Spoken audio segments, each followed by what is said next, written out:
Good afternoon, everyone. Welcome to the Senate Committee on Growth and Infrastructure. Secretary, will you please call the roll? Senator Buck. Here. Senator Hansen. Here. Senator Doyante. Senator Pezzina. Present. Chair Nguyen. Here, and if we can mark Senator Doñate present when he arrives. I know he is in another committee presenting a bill of his own. And with that, we will go ahead and get started. Just to give a little layout of the land for today and this afternoon, I wanted to let you know we have one bill on the agenda, and that is Senate Bill 415. Hold on one second. I'm making sure we are all technical. Okay, we're all good. We have one bill on the record. We are going to have a presentation in support of the piece of legislation, and then we will have an opportunity for committee members to ask questions after the bill has been presented. And then we will have a brief presentation in opposition to Senate Bill 415, and we will have another opportunity to ask questions from the committee of those people presenting. And then we will follow up with equal times of testimony in support and testimony in opposition and testimony in neutral. And this time I will try to limit that to 2 minutes depending on how many people are actually signed in, because I want to make sure we're able to get through equal sides. So we may do 15 minutes, 15 minutes, 15 minutes, and then go back around for a second round of testimony in support, opposition, and neutral. I would remind everyone, housekeeping, please turn off your phones or put them on silent. I know I had made this mistake just today and my phone went off in finance, so it's a good reminder to myself. And in fact, I'm going to check my phone right now. Okay, I'm good. And I'll remind everyone, when you come up to the table, please state your name clearly every single time that you speak. I know it makes for clarity of record, and it makes it much easier for our staff to be able to make sure that they are accurately reporting who is saying what and at what time. And with that, we will go ahead and open the hearing on Senate Bill 415. And at this time, I will call to the table Andrew Bennett, the chair of the Nevada Advisory Committee on Traffic Safety, or NVACS. We have Clark County Sheriff Kevin McMahill, and we have Clark County Commissioner Michael Neff. And I believe on the Zoom, we also have Thomas Chapman from the National Transportation Board. I will turn this over to you and begin when you're ready.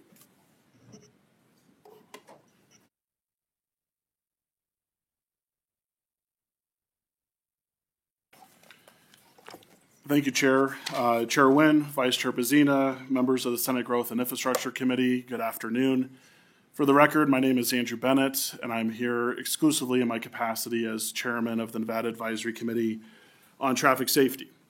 We're here today because 3,535 people have lost their lives in Nevada on our roadways over the last decade. That's nearly one person every single day for a decade. And yet, one of the most effective evidence-based tools to reduce speeding and red light running, road safety cameras, or automated traffic enforcement is currently prohibited by law in our state. SB 415 would change that.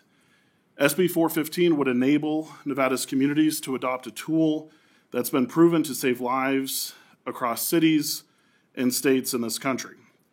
This afternoon, Sheriff McMahill, Commissioner Neff, and Member Chapman will walk us through the data, the urgency, and the details of this bill. Research from the Insurance Institute for Highway Safety and the National Conference for State Legislators shows that 33 states currently allow the use of this technology in all or specific situations. About 350 U.S. communities use red light cameras, and over 150 communities use the technology for speed enforcement. I'd like to briefly dive into the research, the overwhelming level of research that is consistent across cities, states, and nations. Automated traffic enforcement saves lives. There are peer-reviewed academic studies, federal safety assessments, and reports from organizations like the NTSB and FHWA, which is the Federal Highway Administration. And these aren't just headlines in a news article to generate clicks. A recent peer review study published by the Journal for Safety Research found that red light cameras reduced fatal red light running crashes by 21% and all fatal crashes at signalized intersections by 14% in over 117 U.S. cities. Speed cameras have been proven to show that a reduction in fatal crashes by 20 to 50% through thoughtful placement and implementation. In Maryland, a long-term study showed a 39% drop in extreme speed. And in fact, the removal of red light cameras in cities that have chosen to remove them have shown a 30% increase in red light running fatalities after the cameras were removed. The evidence could not be more clear. Road safety cameras work to save lives. But don't just take it from us here at the table today. This conversation is happening at the highest levels of transportation safety. The Federal Highway Administration recognized speed safety cameras as a proven safety countermeasure, citing up to a 37% reduction in fatalities. And with that, I'm now honored to introduce someone who has been a national voice on this issue. Member Chapman is a member of the National Transportation Safety Board and serves as one of the most respected and independent federal safety agencies in this country. Member, I'd like to pass it over to you now. Well, thank you for the very nice introduction. Good afternoon, Chair, Vice Chair, and members of the committee. My name is Tom Chapman. I have the honor of serving as the 46th member of the National Transportation Safety Board. Thank you for the opportunity to testify in support of Senate Bill 415. It provides for automatic speed enforcement, often referred to as ASE. This legislation would allow governmental entities in Nevada to use ASE as an important countermeasure to reduce speeding-related crashes, fatalities, and injuries. In 2017, the NTSB published a safety study titled Reducing Speeding-Related Crashes Involving Passenger Vehicles. Our 2017 safety study included a recommendation to several states, including Nevada, to amend their current laws to remove operational and location restrictions on automatic speed enforcement. ASE pairs the use of vehicle speed detection and cameras to automatically identify speeding vehicles. These systems can operate 24 hours a day, and in areas where traditional patrol by officers might be difficult or impractical. It allows for continuous speed limit enforcement. ASE is most effective in locations where data shows a history of high speeding-related crash rates. The presence of ASE is shown to have a general deterrent effect, leading to a reduction in speeding violations and crashes. Studies have repeatedly found that ASE reduces crashes in locations where it is used. A 2007 review by the National Highway Traffic Safety Administration found that crashes resulting in injuries at fixed ASE locations declined between 20 and 25%. When drivers believe that existing traffic laws are being strictly enforced, they have been shown to modify their behavior. At least 24 states and the District of Columbia authorize speed cameras in some capacity, including most of the states near or neighboring Nevada. Many other countries have long used ASE technologies with very positive results. Australia and New Zealand, for example, have extensive roadway systems, much like the US, and ASE is used extensively in those countries. In 2022, there were a staggering 12,151 speeding-related fatalities in the United States. That represents 29% of all traffic fatalities. The state of Nevada alone lost 105 lives to speeding-related crashes in 2022. I have seen firsthand the tragic results which result from excessive speed. NTSB investigated a horrifying crash in North Las Vegas. That crash occurred in January of 2022, and it resulted in 9 fatalities. 7 of those who lost their lives were from one family, including several children. As a board member, I launched with our investigators to the scene of the North Las Vegas tragedy. The experience deeply affected me. The speeding Dodge Challenger involved in that crash was traveling at a recorded speed of 103 miles per hour in a 35 mile per hour zone. It entered a busy intersection against a red traffic signal with devastating results. The number of crashes and deaths involving speeding remains stubbornly high, and ASE is one of the best tools Nevada can use to reduce these crashes. Because we know it works, we at the NTSB strongly support legislation that will authorize and expand the use of automatic speed enforcement technologies. That concludes my statement on behalf of the National Transportation Safety Board, and I'll be happy to take your questions. Thank you, Chair Andrew Bennett, for the record. Before I pass it over to the Sheriff and to Commissioner Naft, we'd like to take this opportunity to walk through the bill, inclusive of its amendment. And I would encourage you to have both documents open, as the conceptual amendment is rather lengthy.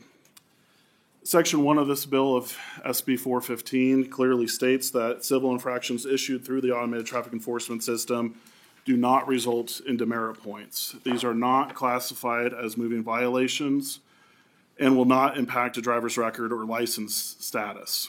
Section 2 covers the placement of the systems in the local authority, with local jurisdictions permissive language allowing the local jurisdictions after only making specific safety findings such as high rate of crashes or violations. The amendment also would require that the local jurisdictions provide a location-specific traffic study to justify the placement of the camera.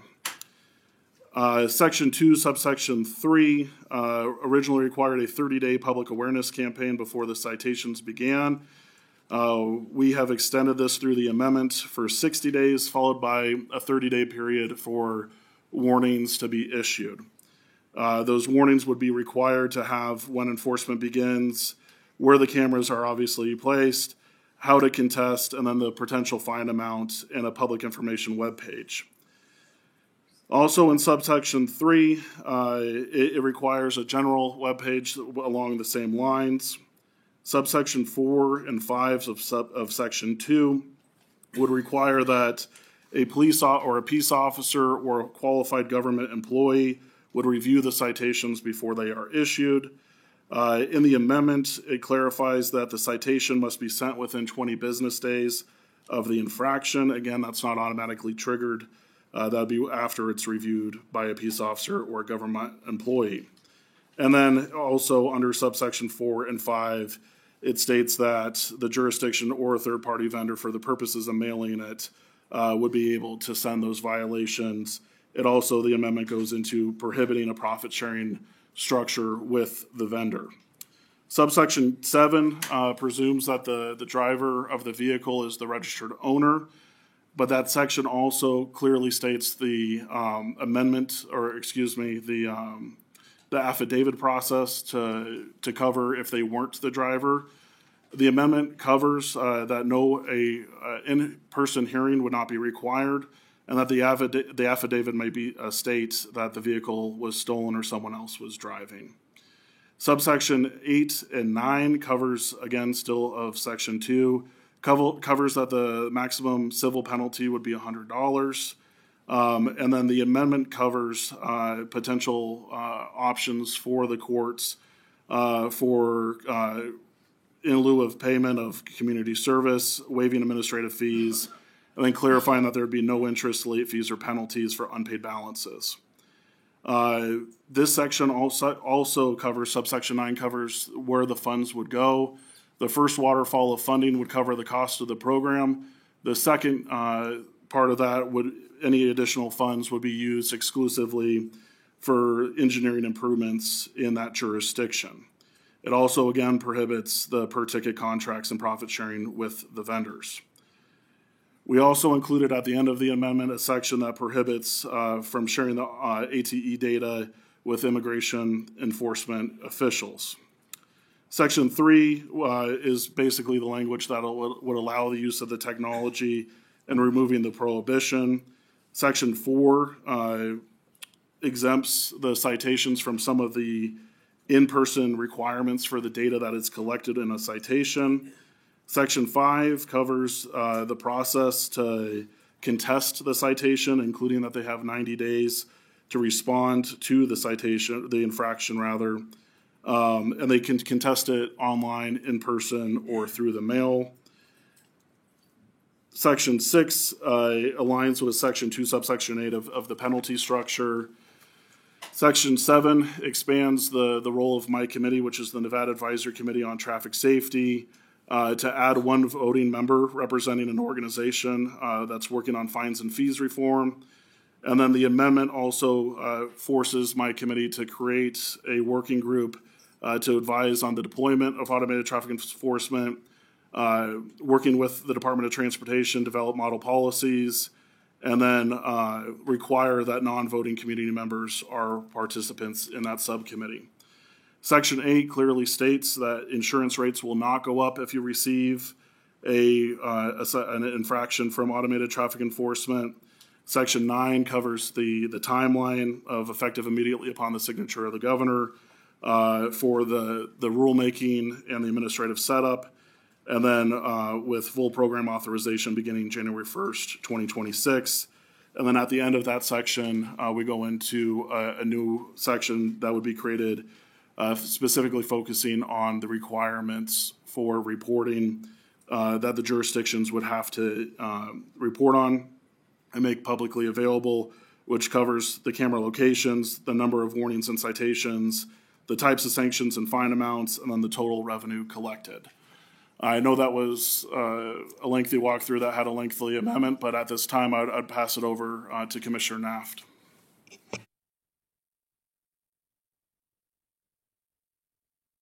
Thank you, Senators, very much for hearing us out today on something that is, I know, impactful and personal for each of you as it is for me.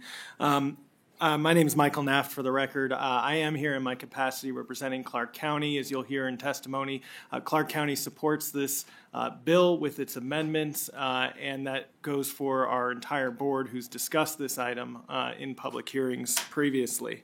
But I would not be here if I wasn't convinced fully that the privacy provisions laid out in this legislation with the amendments that are included truly protect the individual resident's privacy to the privacy of those utilizing our roads, and I believe strongly that it is called out and will be accounted for in this bill.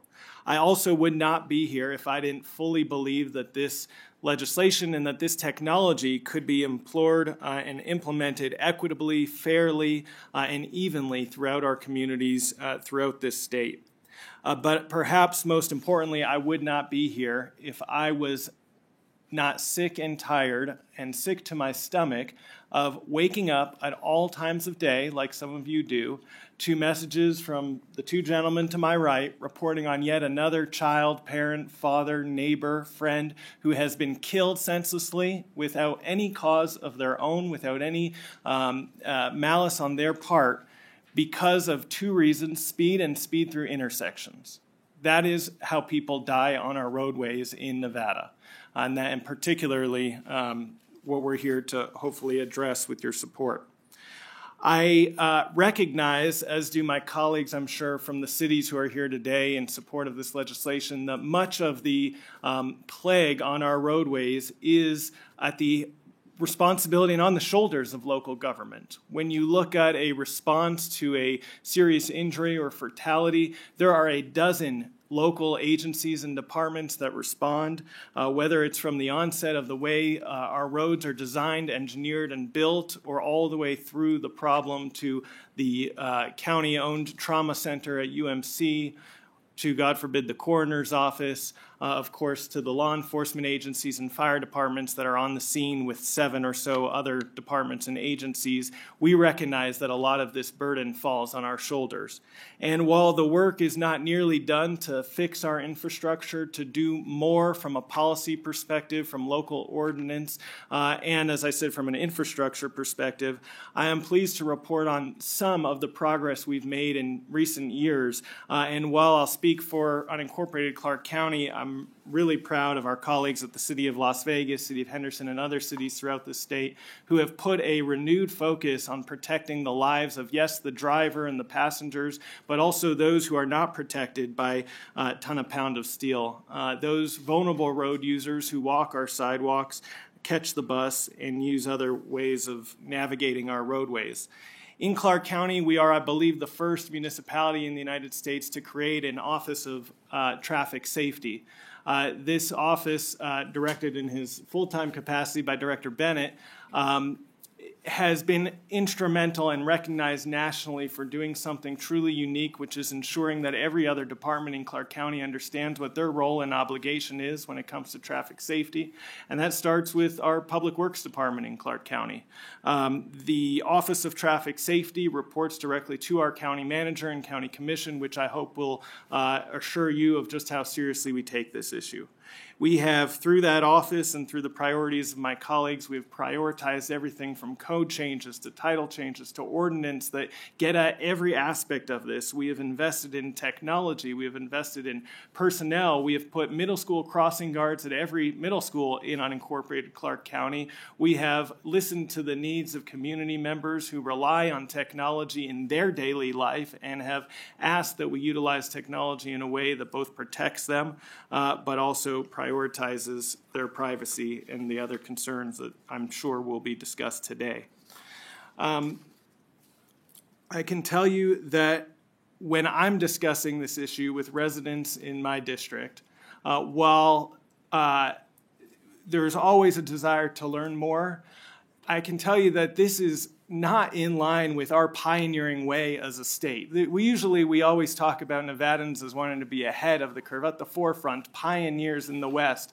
This is nothing new. While respectfully we need the support to employ this technology, this is something that has been utilized and is currently utilized successfully in dozen plus states, hundreds of municipalities, as Andrew said, and well over 112 countries around the world are utilizing this. Our visitors expect it.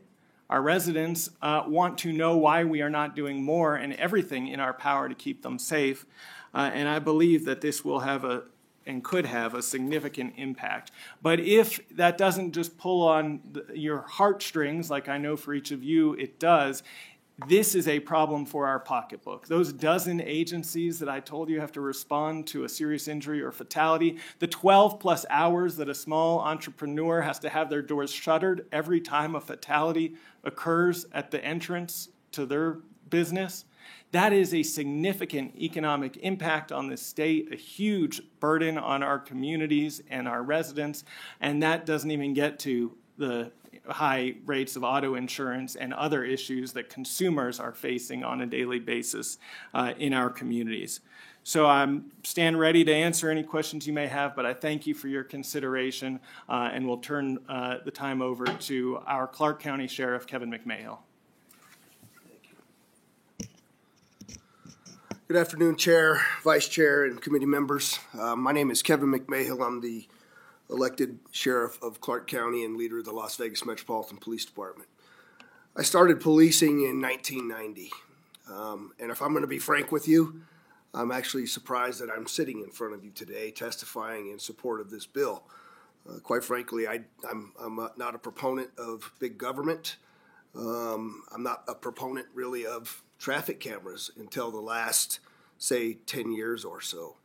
And the bottom line for that is I'm sick and tired of people dying on our roadways because of the bad behavior of other drivers.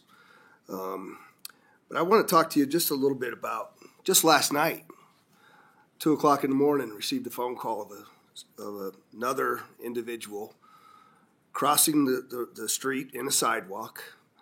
Driver runs a red light, speeding, kills this individual, and then leaves the scene of the accident. That's the 43rd accident in my jurisdiction alone of a fatal traffic accident in Clark County. 160 of those last year. Sometimes numbers get a little bit confusing, but I also happened to be the undersheriff when we had the 1 October incident in Southern Nevada in 2017. And I use this to put this in comparison because 58 people died that night. Our traffic fatalities are the equivalent of 3 1 Octobers occurring every single year. And the importance of this is that my people have to go out and deal with these incidents. We deal with a lot of homicide as well. We've dropped those numbers down to 109 last year. I talk to a lot of those individuals that investigate those, and they're traumatic in and of themselves. But fatal traffic accidents, I can tell you, are gruesome scenes to investigate. Bodies that are ripped apart and mangled. And then we have to deal with the loved ones that are left behind. My wife and I have 5 children. Our 3 youngest are 19, 19, and 18. I worry more about them leaving my house and being killed because of the bad behavior of another driver than I worry about any other aspect of what happens in their daily life. I acknowledge that there's a lot of concern around these automated traffic enforcement cameras, privacy being the first one. And privacy was probably the one that would have kept me away from testifying for this in the first place, until I realized that that really doesn't bear any weight anymore. If you drive around in our jurisdiction on every intersection, pointing in every direction, there's a real RTC camera monitoring traffic flow as we speak. There's also license plate readers, automatic license plate readers deployed by many businesses as well as the police department. One of the ways that we recently solved what I thought was an unsolvable case. There's just really no expectation of privacy driving down the roadway anymore. The cameras have existed for years and they still exist. Another one of the major complaints around this was that law enforcement was going to receive a monetary benefit from this. The way this bill is crafted, law enforcement or cities or counties are not going to receive the monetary benefit from it. The money's going to go back into engineering. And for those of you that are familiar with these Danish offset crosswalks, I give you as a good example. In front of the University of Nevada, Las Vegas, there is one of these crosswalks that was engineered properly. As a young patrol cop, I used to patrol over there, and we'd have fatality accidents with students frequently. This crosswalk is offset. You cross half the street, big flashing yellow lights stop it. You get to the center, you press another button, traffic stops the other direction. It stops all the way along. People aren't dying because of good engineering. This can be done. You know, I imagine this piece of this where I use another local example of Boulder Highway. Boulder Highway happens to be a highway, but it wasn't designed to have people drive at highway speeds on it. It also happens to be the place where the largest number of pedestrian fatalities are happening in Las Vegas. And if you go in and you were to think about taking and placing speed cameras along Boulder Highway and reducing the amount of speed that we're seeing on Boulder Highway, we do this, by the way, through enforcement already, but we just simply don't have enough police officers to do this. The reason I think this is important to talk about, though, is I run a very large organization, 7th largest police department in this country.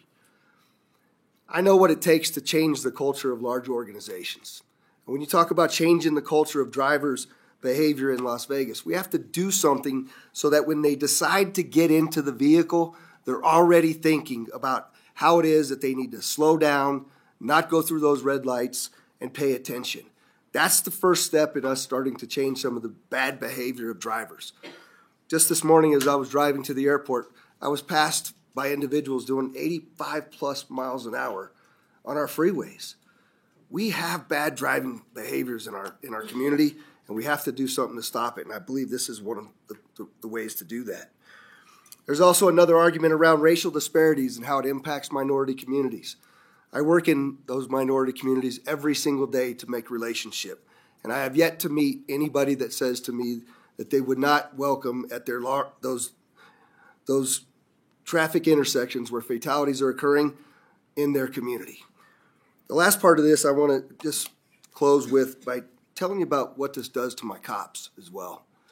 I had an opportunity last week to be in the northwest part of our town, and I walked into a restaurant after seeing a demonstration. There was an individual sitting there. I didn't recognize him at first. Took a minute to sit down to eat, and it was recently retired about a year ago, traffic sergeant that had investigated traffic fatalities for about 7 years. I sat down and started talking to him for just a couple of minutes, and he was, I wouldn't necessarily call us close, but what he said to me was, "Sheriff, I want you to know that you're really doing the right thing on this traffic camera bill." And I said, because I certainly don't hear that from all of my constituents, I must readily admit. But asking him that, he said, "I have the unique ability to compartmentalize the trauma that I've seen. But I can tell you that not everybody does.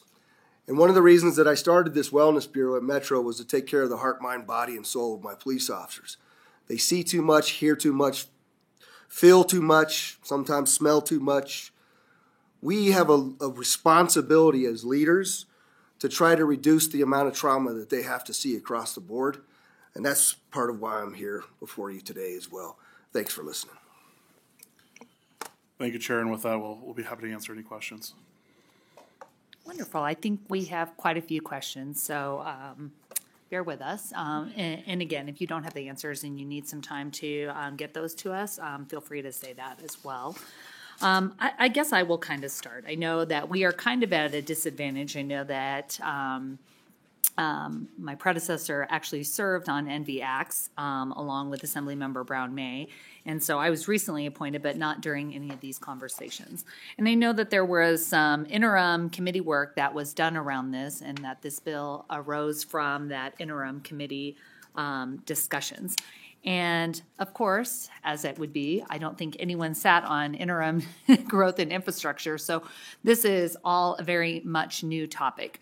But I do know that in going through looking at some of the recommendations that came out of that August work session that led to Senate Bill 415 being introduced, there were some very distinct things that I think the committee, and on the record, Assemblymember Watts, who chairs this committee on the other house, had mentioned were really important, and having those ongoing conversations and including some of those things. I see some of the amended language that's proposed in your conceptual amendment, I think takes into consideration some of those. So I'm just wondering what kind of involvement did you have with those organizations in formulating the language that's ultimately before us today, as well as some of the recommended conceptual amendments that are proposed in your amendment today? Thank you, Chair, for the question. Andrew Bennett for the record. I think I'll break it up into two parts, if I may, Chair. The first one is with the language. And as you mentioned, there has been a high level of turnover in this committee, especially within the leadership. And when Senator Harris gave NVACS the 2 BDRs, we went through the interim process to put that BDR recommendation in. And again, NVACS represents 23 of our state's professionals, representing a wide variety of professions. And, the intent was to start with the 2019 bill. That's what was written in the BDR request. And then our hope was to have, a conversation with the LCB in the drafting process.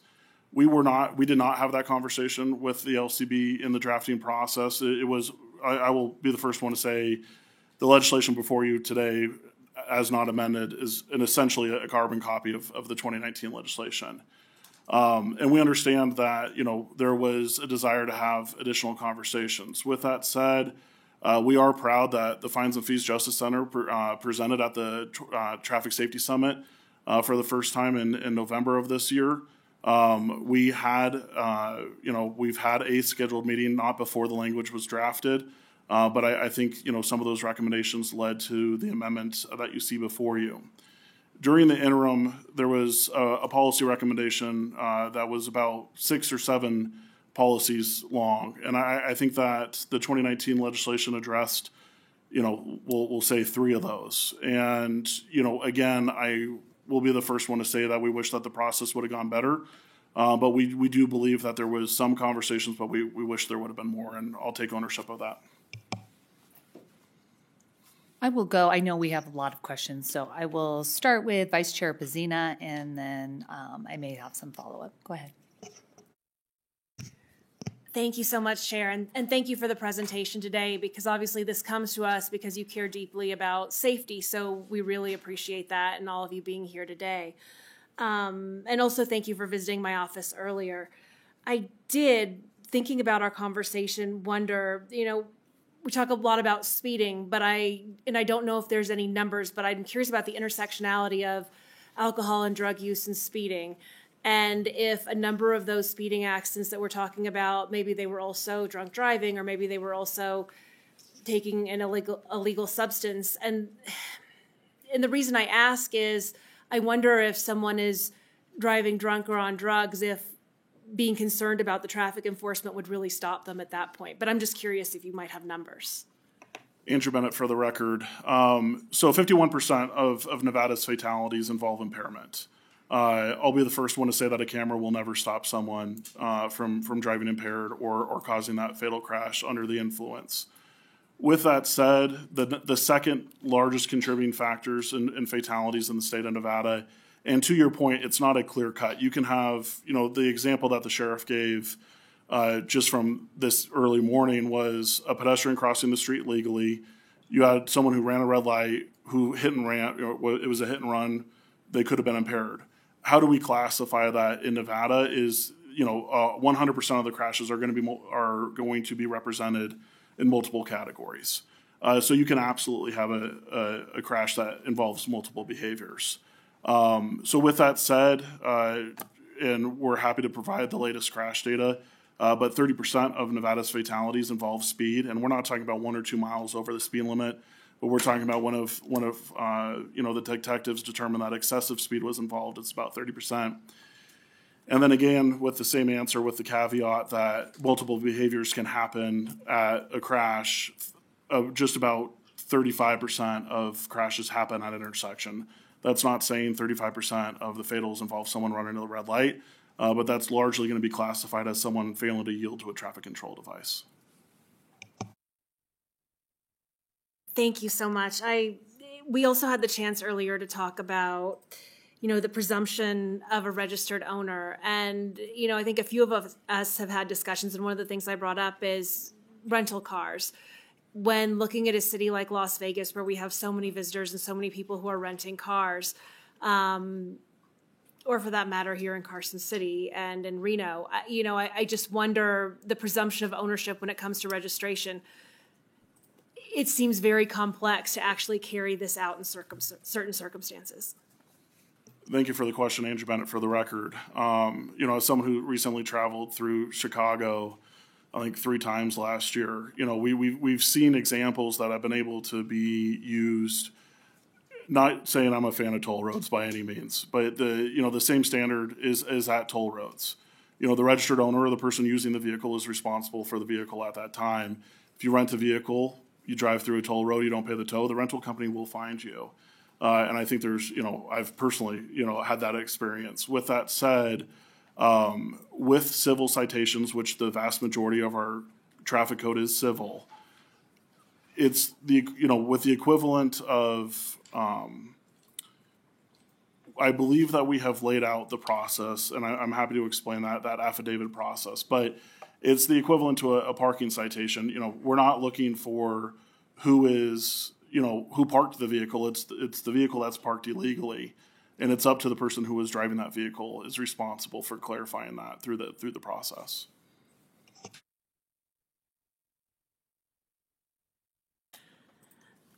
So, and I apologize, I had so many questions on this bill. Another one is, we mentioned the mail service. I have to tell you, the reliability of mail these days is chancy at best. I think I get mail delivery at my house twice per week. And that's if I'm lucky. I pay everything online because there's just no way I ever expect to get the mail. So my concern is if something is sent in the mail to someone and then they don't pay it, any blowback that occurs from that as well, just because it's a lucky day if I get the mail 3 days a week. I mean, it just never happens these days. It's not as reliable, even though I have so much admiration for our postal carriers who do a great job. I don't want someone to be penalized because they just never got the citation. Thank you for the question, Andrew Bennett, for the record. Section 5 covers the 90-day response period. With 90 days to respond, I think that, for the delay of the Postal Service, I would hope that, again, 90 days you would receive it. I think that there's opportunities as well, whether it's through technology, and we've had this conversation through AB 116 about the civil implementation process, so making sure that the courts properly notify folks as well. So I think there is continued room for improvement there, but I believe with the 90 days that's outlined, we would hope to achieve that.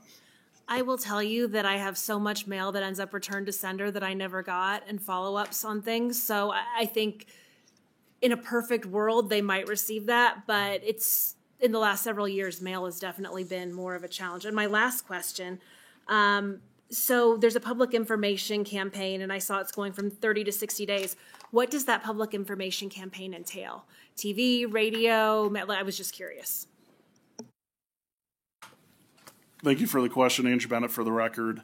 The language does not specify what that would look like. I think that I should probably just stop there and say that the language doesn't address it. But I think government agencies are highly capable of pushing out the information, and we'd be happy to entertain specifics. I couldn't find an example of a PSA requirements specified in NRS, but I think that'd be something that we'd be happy to consider. Just to follow up while we're kind of on that topic, you had indicated that a lot of these ATE-like systems are run by private companies. And there is obviously the way you're suggesting is that any ultimate issuance of a citation would go through a law enforcement, I guess, agency before being administered. Or being sent out, I guess. Andrew Bennett, for the record, Section 2, subsection 4 and 5 covers that. With that, the violation must be, my apologies, this also might be in the amendment as well, but Section 4 and 5 covers that it must be verified by a peace officer or a qualified government employee. So I guess my point is do you see this running through the same court system that we have other civil infractions running through? Would the courts also, would there be a transfer of this citation into the existing local jurisdictions court programs? And who would be administering this? Who would be issuing the warrants? I'm just kind of trying to figure out how due process is protected under this ATE provisions as they are currently protected in the civil citation procedure right now. Thank you for the question, Chair. Andrew Bennett, for the record. I think it's important to from my understanding, and I'm happy to be corrected, that there are no warrants in the civil citation process. And then number two, I think to that question, when I first contemplated in the 2019 legislation, civil citations weren't in effect. It was well after that. And so the legislation as drafted before you does move this into the court system, and I believe that there are sufficient guardrails to protect, late payment or non-payment or payment options as well. Have you had those conversations with our Office of Courts? I know that none of them have reached out to me to see how this new system would interplay with the existing civil citation process through the courts. Andrew Bennett, for the record. Thank you for the question, Chair. I've had exactly one conversation with our courts in Clark County, and the working theory is that it would join in the same process as the civil violations. The amendment also addresses the ability to adjudicate these in person, in mail, or online, which would differ from the current civil citation to a point. But it is contemplated that it would go into the civil citation process. Sorry, just in our fiscal and our money committees, we hear all the time about how the expensive nature of updating our automated and computer systems for our courts. In fact, I know that they have some significant millions of dollars, tens of millions of dollars in requests to continue automating and updating their IT systems. So I'm a little hesitant that we would be able to do this without costing counties and our court system, honestly, hundreds of millions of dollars. That's how much these processes and these programs are costing. Even in Clark County alone, in the 8th Judicial District Court and the Las Vegas Justice Court, it's millions and millions of dollars. It's more of a comment. Just while we're on this, this bill is silent about suspending license suspensions. Obviously, that's something that over the last couple of legislative sessions we've talked a great deal about. Some of the reform that we've done to license suspension has come out in overwhelmingly, I think sometimes unanimously out of this body. It has been signed into law, just very much a nonpartisan issue. This is silent about those suspensions, but if you are under current existing law, we do suspend driver's license for failure to pay tickets. So would you anticipate that these would be treated the same way, that if people failed to pay tickets, that they would end up in that same situation? Andrew Bennett for the record. Thank you, Chair, for the question. I believe in, again, happy to walk through it, but I do believe Section 1 clearly states that this civil infraction will not result in demerit points. Demerit points is the function outside of the failure to pay, but demerit points is the primary function of suspending a driver's license. And I think it's very clear in here that the language does not permit points to be assessed. Oh, the timing is so great. And this might be a question for Member Chapman. He referenced an individual at the very end of his presentation, a horrific, tragic accident, but also had so many previous traffic violations. And one of the concerns that I have is that we are not giving people points. We are not requiring, we're allowing people to pay a fine or do things to not actually give corrective behavior. So I believe in that situation, and Mr. Chapman can probably correct me, but I believe that person had like a ton of traffic violations that had all been reduced, and so he didn't have any points on his violation. Whereas if someone had a terrible driving record and they did get those demerits, they would have perhaps had their license suspended so they wouldn't be able to drive. So was there any consideration in actually issuing demerit points for poor driving? Member Chapman, I'll pass it to you first if you want to talk about the driver's experience, if you would like. Sure, and you're correct, Chair. The driver in the North Las Vegas crash did have an extensive record, and there was unfortunately a history of his violations being reduced, very substantially reduced. As I recall, some were reduced to basically just the equivalent of parking citations. We made a number of recommendations actually to the courts and the court system in Nevada to help ensure that there was better communication. But you're absolutely correct that was one of the factors in the North Las Vegas tragedy. Thank you. I have so many other questions, but I'm going to go to next person. You ready? I'm ready. Senator Hansen. Hardly, yeah, we all have many questions. Coupling, my dad was killed in an automobile wreck, and I remember, I think it's the 2017 session when we had the bill about boosting the speed limits up to 80 in Nevada, introduced by Senator Gustafson. And I was called, I represented Hawthorne at that time, and I was called by a retired highway patrolman who practically begged me not to support the bill. And he said, "You've never seen what I've seen." And so I'm highly sympathetic to your officers and so forth in what you guys have to endure. But on the other hand, since that 80-mile-an-hour speed limit has been on the Nevada roads for almost a decade now, we haven't seen any giant spike in automobile deaths. And the benefit for people who live in rural Nevada especially has been tremendous. The amount of time used to take me 5.5 hours to drive to Elko, I can drive it in 3.5 by sitting in my cruise at about 85, and boom, I'm on that Interstate 80, zipping along like a bullet. But I also say there's been a tremendous improvement in automobiles. The safety of an automobile. I'm old enough to remember when Ralph Nader wrote a book called Unsafe at Any Speed, which I've got a copy of. And in it, he told about how, nobody should be allowed to go over 55 and how dangerous everything was. But in fact, everything's gotten safer and safer. And when you measure the number of accidents per 100 million miles traveled, they now measure it.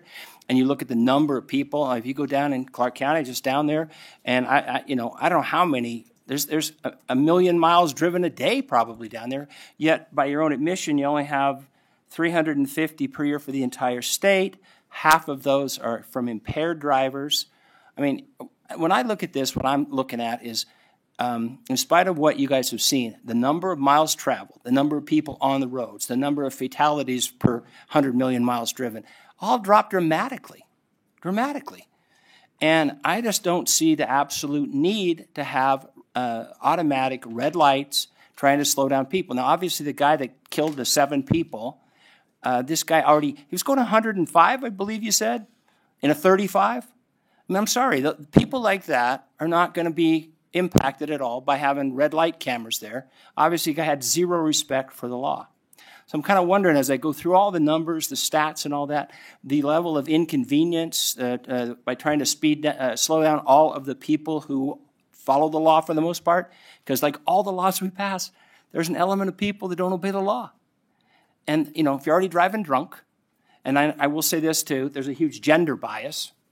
By that I mean the overwhelming number of fatalities and accidents and idiots speeding at 105 are males between the ages of 16 and 35. And so, we're trying to solve this we're coming up with this giant solution that's going to impact everybody. When you start drilling down and finding out who the real problem people are, you're not really getting to them. You're not going to see a dramatic reduction. So my question first, sorry, Chair, about a ramble here. The question I have on this is, okay, you've got 350 per year. You reduce that by half if you recognize the impairment factor. How many of the fatalities are actually people running red lights and killing people that weren't impaired? Now, we just had one in my district, intersection of McCarran and Prater. We had a fatality, 5:30 in the morning, about, a month and a half ago now. So it does happen. As far as I know, there was no impairment factor there. But of that 350, we're down at 175. How many do you really, when you drill down, are actually killed because of running red lights? Andrew Bennett, for the record, thank you for the question, Senator. We will have to get back to you on the exact number. And the reason is, when I addressed the Senator's question, our crash data forms have a variety of the different factors involved. We knew that was going to be a question that was going to be asked today. We really tried getting an answer. I hope to get an answer to you back quickly. Okay, I want to make it clear that while I always am on the side of maximizing safety, I'm old enough to remember when it was 55 miles an hour on the Nevada highways, and we could probably go back to that, and you could probably see a reduction. But then the inconvenience for all the people driving, I mean, millions of people every day, millions of miles traveled every month or whatever in Nevada. It's like I'm trying to balance out the two. Yeah, I didn't want my dad killed in a car accident, but things happen. But on the other hand, do I want to restrict everybody on Interstate 80 to go 55 again because my dad was killed in an automobile accident and inconvenience tens of thousands, maybe hundreds of thousands of people, truck drivers, everything else? So anyway, I have a balancing act in my own mind. How do I balance the safety of the people, but also the convenience of the people to use the roadways and get them from point A to point B in a reasonable amount of time? So, and then the philosophy, I got to say this, on the pioneer stuff, whoever said that, Nevada's also had a big philosophy of libertarianism. We do a whole lot of stuff in the state that they don't do. 24/7 gambling, alcohol, prostitution, a bunch of stuff that not necessarily agree with it, but then all of a sudden when it comes to the automobile side of it, we want to become, like the ultra-conservative state, and everybody's going to have to go the exact 35 miles an hour, or else when they go through an intersection, they're going, they run the red, then boom, they're going to get a ticket. It's like, again, there's that interesting balance on that I'm trying to get to. Chair, would you mind if I respond to the Senator? Michael Knapp, for the record, Senator, thank you for the question. A couple points, and I think you raise a lot of good ones. This is no longer a conservative thing. There are, from Arkansas to Arizona, there are states with conservative tendencies that have passed, adopted, and implemented similar legislation. This one is far more restrictive than many other municipalities across the country. It is permissive, so the local jurisdiction, in my case, unincorporated Clark County, or the cities, would have the opportunity to implement the program. So I suspect many won't, and that's certainly their right. I wouldn't pressure them to. I'm telling you, as somebody who responds and has been to calls on fatals, and has tried every single other mechanism I could think of to address this issue, this is something that will be helpful. It will not solve every fatality. You're 100% right. It will not fix stupid. It will not stop people from getting impaired and getting behind the wheel. But there is a large number of lives that will be saved as a result of this. But I also want to put a point on, and Director Bennett, I'm sure, can follow up with the data, but we tend to get focused on fatalities. There are thousands of serious injuries that are life-changing. For that, I mean they no longer collect a paycheck for the rest of their life because of what law enforcement classifies as a serious injury. They could incur hundreds of thousands of dollars in medical debt. And by the way, aside from the personal debt they get into, I've lost over 100 street poles last year because of crashes on our roadways. I have created potholes because of crashes. I've lost sidewalks. The monetary impact, Senator, to yours and to the chair's point, when it comes to evaluating the cost of a program like this, compared to what we are spending on every single serious injury and fatality right now, is incremental. This will save money, this will save lives, and by lives, I mean both lives and livelihoods. I would just point out from your own testimony, though, simply eliminating alcohol will reduce it by 50%, right? I don't think in Las Vegas that's going to be a big selling point, though. So, last thought, real quick on this. Where was I on that one? I'm sorry. Oh, the chair brought up demerit points. You're not going to give demerits. You mentioned that there's no insurance penalties. Those are the two biggest factors for me personally. It's like, oh crap, I got a ticket and now my insurance is going to go up again. But you're saying that, so what actually is the penalty that's going to act to cut down that 18-year-old that goes 75 miles an hour, blows past you all the time to get through that yellow light? Senator Andrew Bennett, thank you for the question. The answer is contemplated in the language it's capped at $100. Well, no, but I mean $100. I mean, okay, but no demerit, no insurance notification, because those are things. When you start paying an extra $500 a year, $1,000 a year for your car insurance, because you got, in my case, I know right now because of my age, it's gone way down, but when I was 18, 24 in that window, one ticket, it was like doubled my insurance cost. And that had an impact. But here you are saying, in your testimony, you said no increase in insurance, Section 8 of the bill. Andrew Bennett, for the record, thank you for the question, Senator. I would say, and to the chair's point earlier as well, the presentation by the Fines and Fees Justice Center at the Traffic Safety Conference was about the need for a centralized traffic system. And I think that was also one of the NTSB recommendations. We need to identify the worst of the worst drivers. We need to make sure that when we do cite and when the sheriff's officers are doing the work out there of identifying reckless drivers, that those are the citations that are not reduced to parking tickets, which is currently happening in our system and which is a problem. We are trying to find a balance in this legislation, and this is, I think, the byproduct of nobody liking this, policy is you're trying to find a balance between, ensuring that we are able to have a productive transportation system, which does not include, Flamingo Road last year, just as one example, Flamingo down in Vegas was shut down for 36 hours over the course of the year because of a fatal crash. I think that's a major inconvenience. And so I think when we're looking for the balance, did we find it? Probably not. But it was a balance that we tried to attempt in this legislation. Oh, thank you. Thank you, Madam Chair, for Senator Buck, do you have any questions? Okay. Me too. Senator Danyate. Thank you so much, Chair. I'm trying to get my thoughts collected as streamlined as I can. First and foremost, I know I'm new to the committee, but I've always referenced the 3 E's in public health, right? Education, enforcement, engineering. And so generally, I am supportive of the legislation.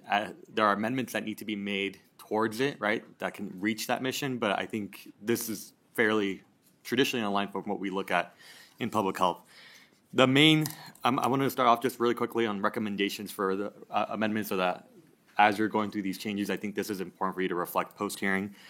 Number one, the bill needs to be aligned towards a preference for infrastructure investments. So the fees that are collected that will be generated from these funds, in my recommendation, should go towards either mass transit investments or infrastructure improvements that support injury prevention. And so I think there needs to be more guidelines in terms of how you can target actual injury prevention, and traditionally road infrastructure is a way to tackle that. I also would make a recommendation that if you're looking as to where you can start, I think I've mentioned this before privately, but obviously the recommendation towards piloting in school zones probably makes the most sense in terms of where you can start, just because of the complaints that we've been receiving from constituents and so forth as the prevalence of the issue. Now moving on to sections of the bill, it's my understanding in other states that they have done progressive penalties for the most egregious cases. And so, for example, if you're going 30, 40 miles per hour over the speed limit, that generally the other cities have looked at ordinances where they charge higher to that. I don't know. I think yours only looks at $100, so just wanted to confirm for that. Yes, thank you, Senator, for the question. Andrew Bennett, for the record, that is correct.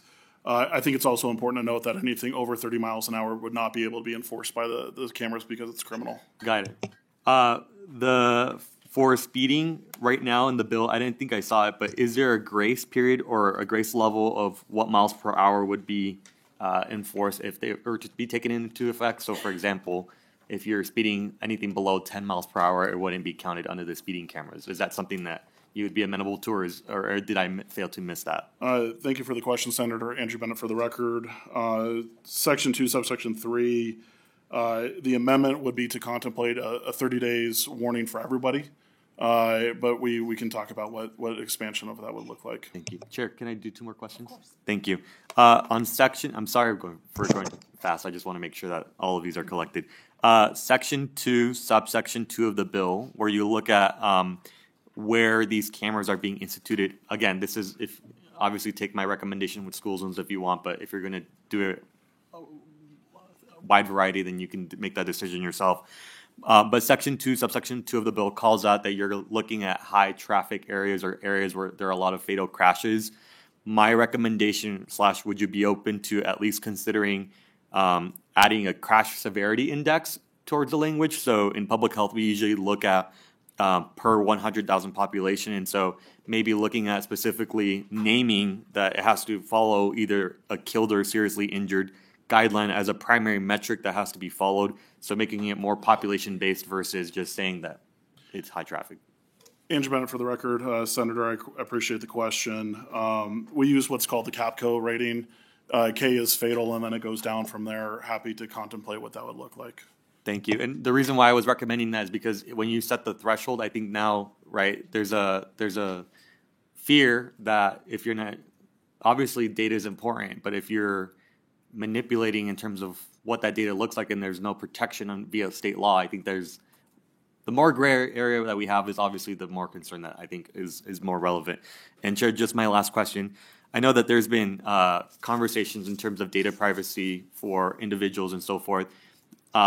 2 things. My understanding is in California, they some local ordinances have been passed that would require automatic deletion after a set period from these cameras. I believe 30 days is recommended.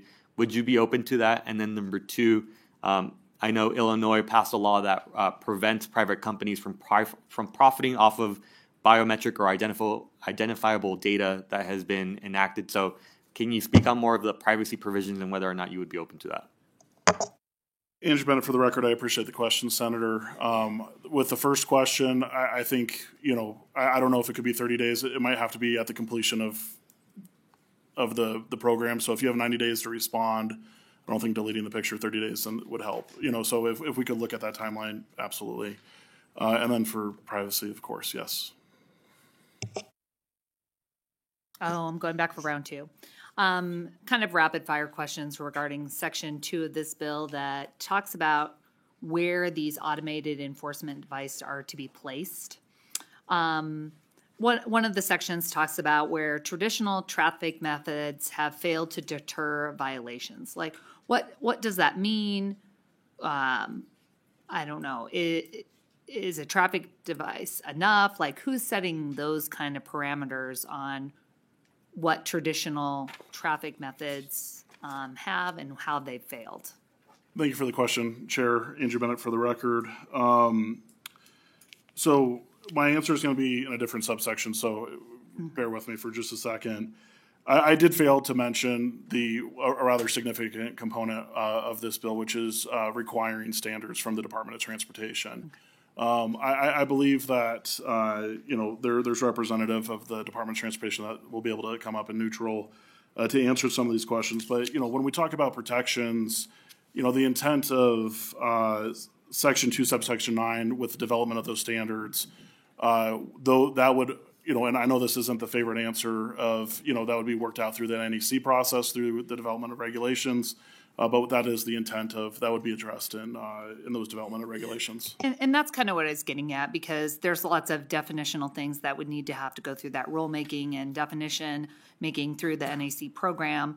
I see that you have it housed here. And so like in that subsection 11 of section 2, it says the Department of Transportation shall adopt regulations. So I'm assuming that your intention is to put that there to discuss what traditional traffic methods are, what a high rate of traffic violations are. What's that standard? Can every jurisdiction create their own standard? I know that there have been pushes around like gun legislation to have like preemption, where different counties and different cities can have different laws. Like I'm hoping that's not your intention here, that depending if you're driving through from, across the state, that you hit multiple different levels of what a high rate of traffic violations are, or what traditional traffic methods and their failures have been. So I guess my question is there, why did we decide to have that put forth in the Department of Transportation as opposed to any other things? And is it also your intention that through that Administrative Procedure Act that those would all have to be approved by the Legislative Commission before any kind of enactment? Andrew Bennett for the record. Yes, that was a very long question. No, So if you need me to repeat it, let me know. I appreciate it, Senator. Andrew Bennett for the record. I'd be open to other recommendations about where they should be housed, but I think within the name alone, the Department of Transportation sets the rules largely within NAC for transportation-related issues. As well as any changes, and I'm happy to be corrected here. I think that if not most, but all NAC changes go before Legislative Commission as well. So that would be the intent, yes. Now I have some questions about this. Some of my apprehension, and I'm talking to people that have sent hundreds of emails, and I appreciate every people engaging both on the website and voting. It's always like there's a voting process on each of the bills on Nellis. So if you want to participate that way, I'd encourage the public to do that as well. But a lot of times there's argument that this is a money grab. When you look at some of the jurisdictions where I would arguably say that some of these programs with automated traffic, the ATE, have failed, a lot of times people point to like Washington, D.C., where now it has become so much of a part of their budget, and it arguably hasn't done anything to like decrease traffic fatalities or traffic accidents or any of these things. So I just want to make sure that we don't end up into that situation if we were to enact something like this. So in this bill, it says the penalty is a $100 civil infraction, but it doesn't appear to bar any additional fees from the government or the contractor. Do you know what your intention was behind that? Andrew Bennett for the record, I appreciate the question. There's definitely room for improvement there in the amendment process.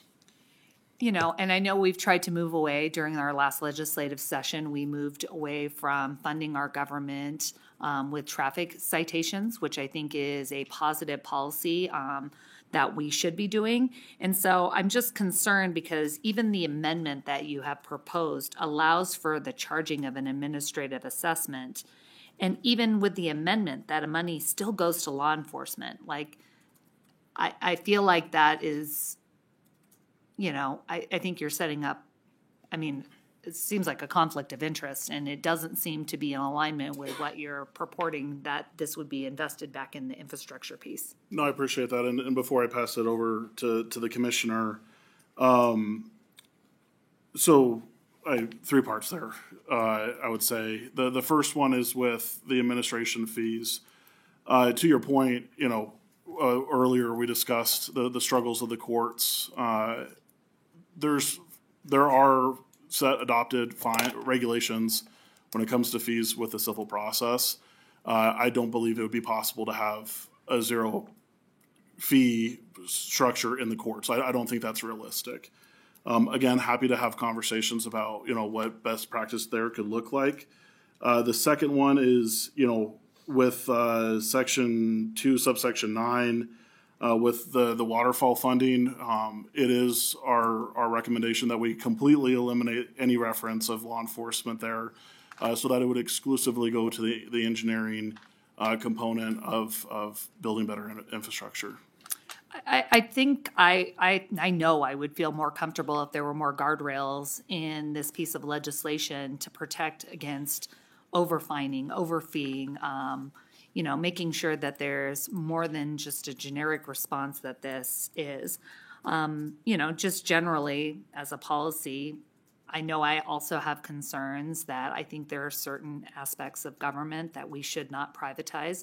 And I do have some concerns that we are privatizing our law enforcement officers in enacting legislation like this, because that's what we're doing. I don't know. Chair, can I offer a personal insight as a longtime resident of the Washington, D.C. area? Of course, go ahead. I think the concerns that you expressed with regard to the use of these technologies as revenue generating measures are well taken. I happen to live and have lived for many, many years in Montgomery County, Maryland, which is just across the line from Washington, D.C. And Montgomery County has used these technologies very effectively for the purposes of safety, and those benefits are statistically demonstrable and have been studied. I don't know that is the case with regard to Washington, D.C., but I do know it's the case with respect to Montgomery County.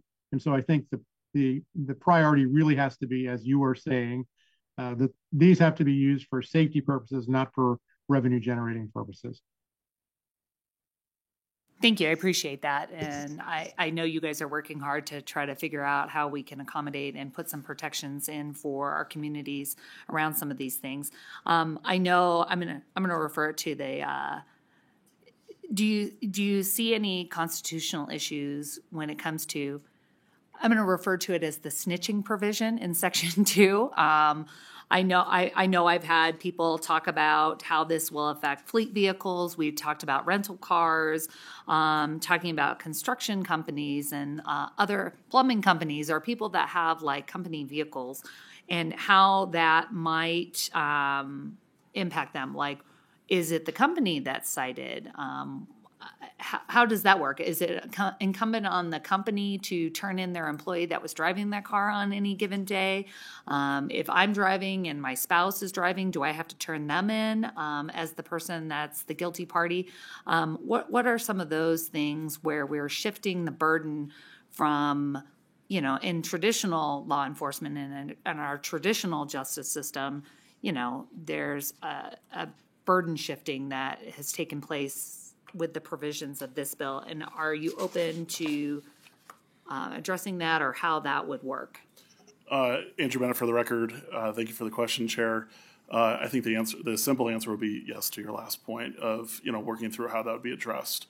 To go point by point, when it comes to the provision that you're referring to, when, again, coming to a balance with this piece of legislation and this policy, there have been concerns in other jurisdictions and within this great state of taking the picture of the driver. And so that's what we were attempting to avoid there. That is no longer national best practice. We're trying to follow national best practice. And so along with that comes this provision of the affidavit process. And I don't pretend to be a constitutional scholar. I went to school for policy, and so I'm not going to answer probably as someone should, but with that said, again, it is the responsibility of any registered owner for parking citations to figure out, who was doing that, who illegally parked the vehicle. But again, the affidavit process is a national best practice when it comes to this program. One final question. What happens when police officers are running these cameras and being cited, or see, I have some officers giggling in the background, or firefighters, or our emergency, ambulatory services, or any of the other individuals? Are they exempt, or are they still going to be held accountable for bad traffic decisions? So if they are not under the course and scope of their duty, I guess. Thank you for that clarification. Andrew Bennett for the record. Senator, I was going to say that, NRS provides, for emergency responders to break certain traffic laws in the response to their duties. I think when it comes to accountability and integrity and accountability is something that we currently lack in our transportation infrastructure. And I know that in a similar piece of legislation in another committee, there was a conversation about how awkward those conversations might, end up being. I think, I'm not a parent, but I think that I would want to know who is doing what with my vehicle. And then when it comes to, the discipline of, whether it's a corporation or a law enforcement agency, happy to have the sheriff take that one. You don't have to respond. It's okay. I just want to make sure that there's like fairness and equity as this is potentially applied across the board. Obviously, if someone has lights and sirens and in the course of their job, I don't think they should get a citation. But sadly, I think we've all been a part of that where we've seen people that are driving in either county cars or other, state vehicles or other law enforcement or first responders, and they are not obeying traffic. They're violating traffic laws all the time. So I just want to make sure that there's some recognition that people are not being exempt just because they're in a state vehicle. I don't think we have any other questions. So at this time, I will ask you guys to step back. I appreciate your being able to answer all these questions. And at this time, we have people stepping out here.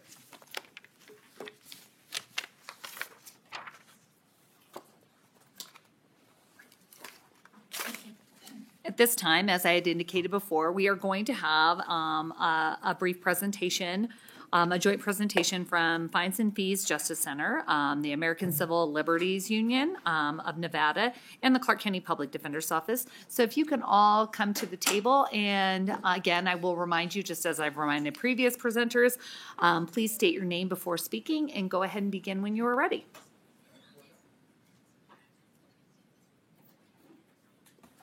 Thank you, Chair. Just 1 second, we're pulling up our slides.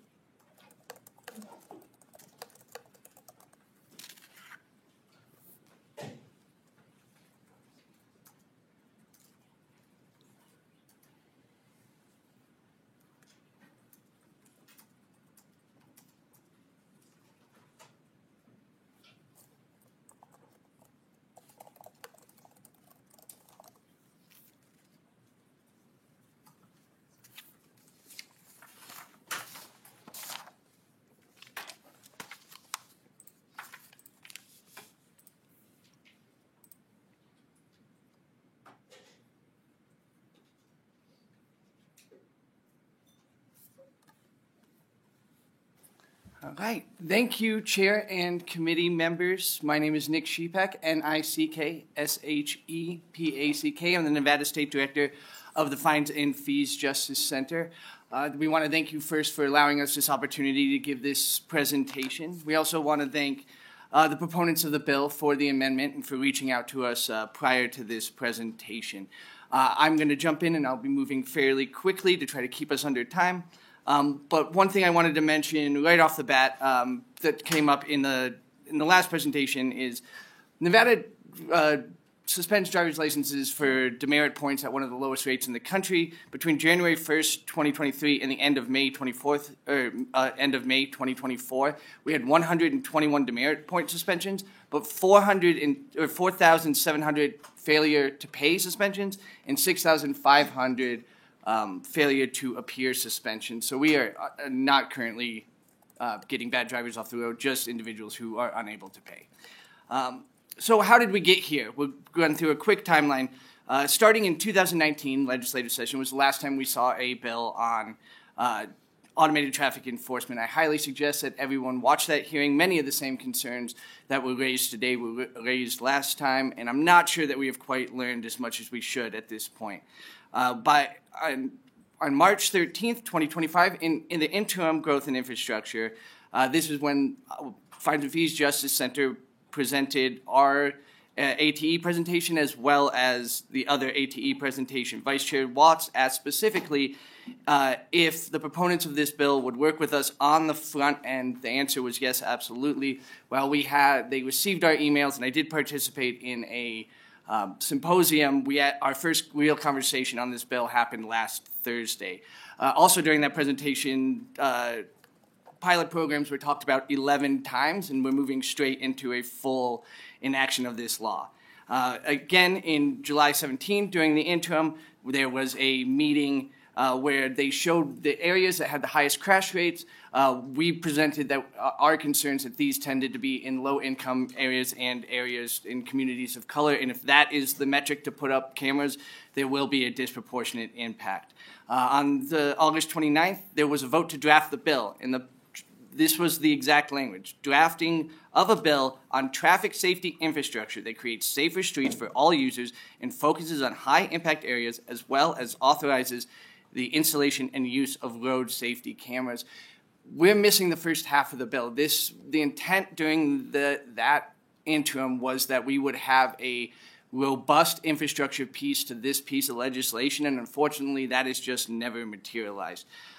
Before Senator Harris lost her election, we were working with her. On September 5th, we met with her, gave her all of our recommendations. She let us know that they would all be taken. Unfortunately, just a handful, not sure how they were selected, have been taken. On September 25th, we met with Las Vegas Metropolitan Police Department, who at the time we thought was lead on this piece of legislation. We also provided our ATE checklist and all of our research to them. Again, not much of it has made it into this legislation. And despite asking since day one of the legislation to work our legislative session to see language, we collectively did not see any language until March 30th and had no real conversations until last Thursday. So that's how we got here. Now, the Fight to Fees Justice Center takes a broad look at this type of legislation and ATE across the country, and I'm going to give you a small sample of what we're seeing within the last year and a half or so. So one bright spot, Hoboken, New Jersey, has gone 7 full years without a single traffic fatality. They do not have cameras, and they have done it all through infrastructure. Their approach is readily available, and they're happy to work with anyone who's looking to reduce traffic fatalities. That is why it is so important that infrastructure was a major part of this bill. Just this year, Georgia launched bipartisan efforts to ban speed cameras. In the recent months, Sacramento had to end its speed cameras because of predatory contracts, to where the city lost so much money trying to maintain these speed cameras that they had to pull them. In Suffolk County, New York, red light cameras were deactivated after they saw an actual increase in accidents. Republican leaders claimed that red light cameras were never about safety. In Tuskegee, Alabama, there was a lawsuit filed that resulted in hundreds and hundreds of tickets having to be reissued because these machines are faulty at times. And in Virginia, there was recently a federal lawsuit filed over 170 cameras about their warrantless surveillance of the population. This is why it is so important to spend time talking through this type of legislation, not just trying to do it through amendment as we're moving through a legislative session. We talked about a cash grab. Now, we all believe wholeheartedly that every proponent of this bill's main goal is safety. Clearly it is. But so is the main proponents of every bill we've seen across the country. But what we have seen is, again, in Suffolk County, hundreds of millions of dollars was raised off of their cameras before they pulled them. In West Miami, very recently, they found that 15% of the budget for that city comes directly from traffic cameras. In Tampa Bay, 56 cameras made $10 million a year for that city, and we're not seeing a major reduction in revenue. In Chicago, they made over $102 million in the year 2023. And finally, in D.C., the mayor, when she brought these cameras into D.C., she promised this is about safety. However, as soon as they hit a budget shortfall, they increased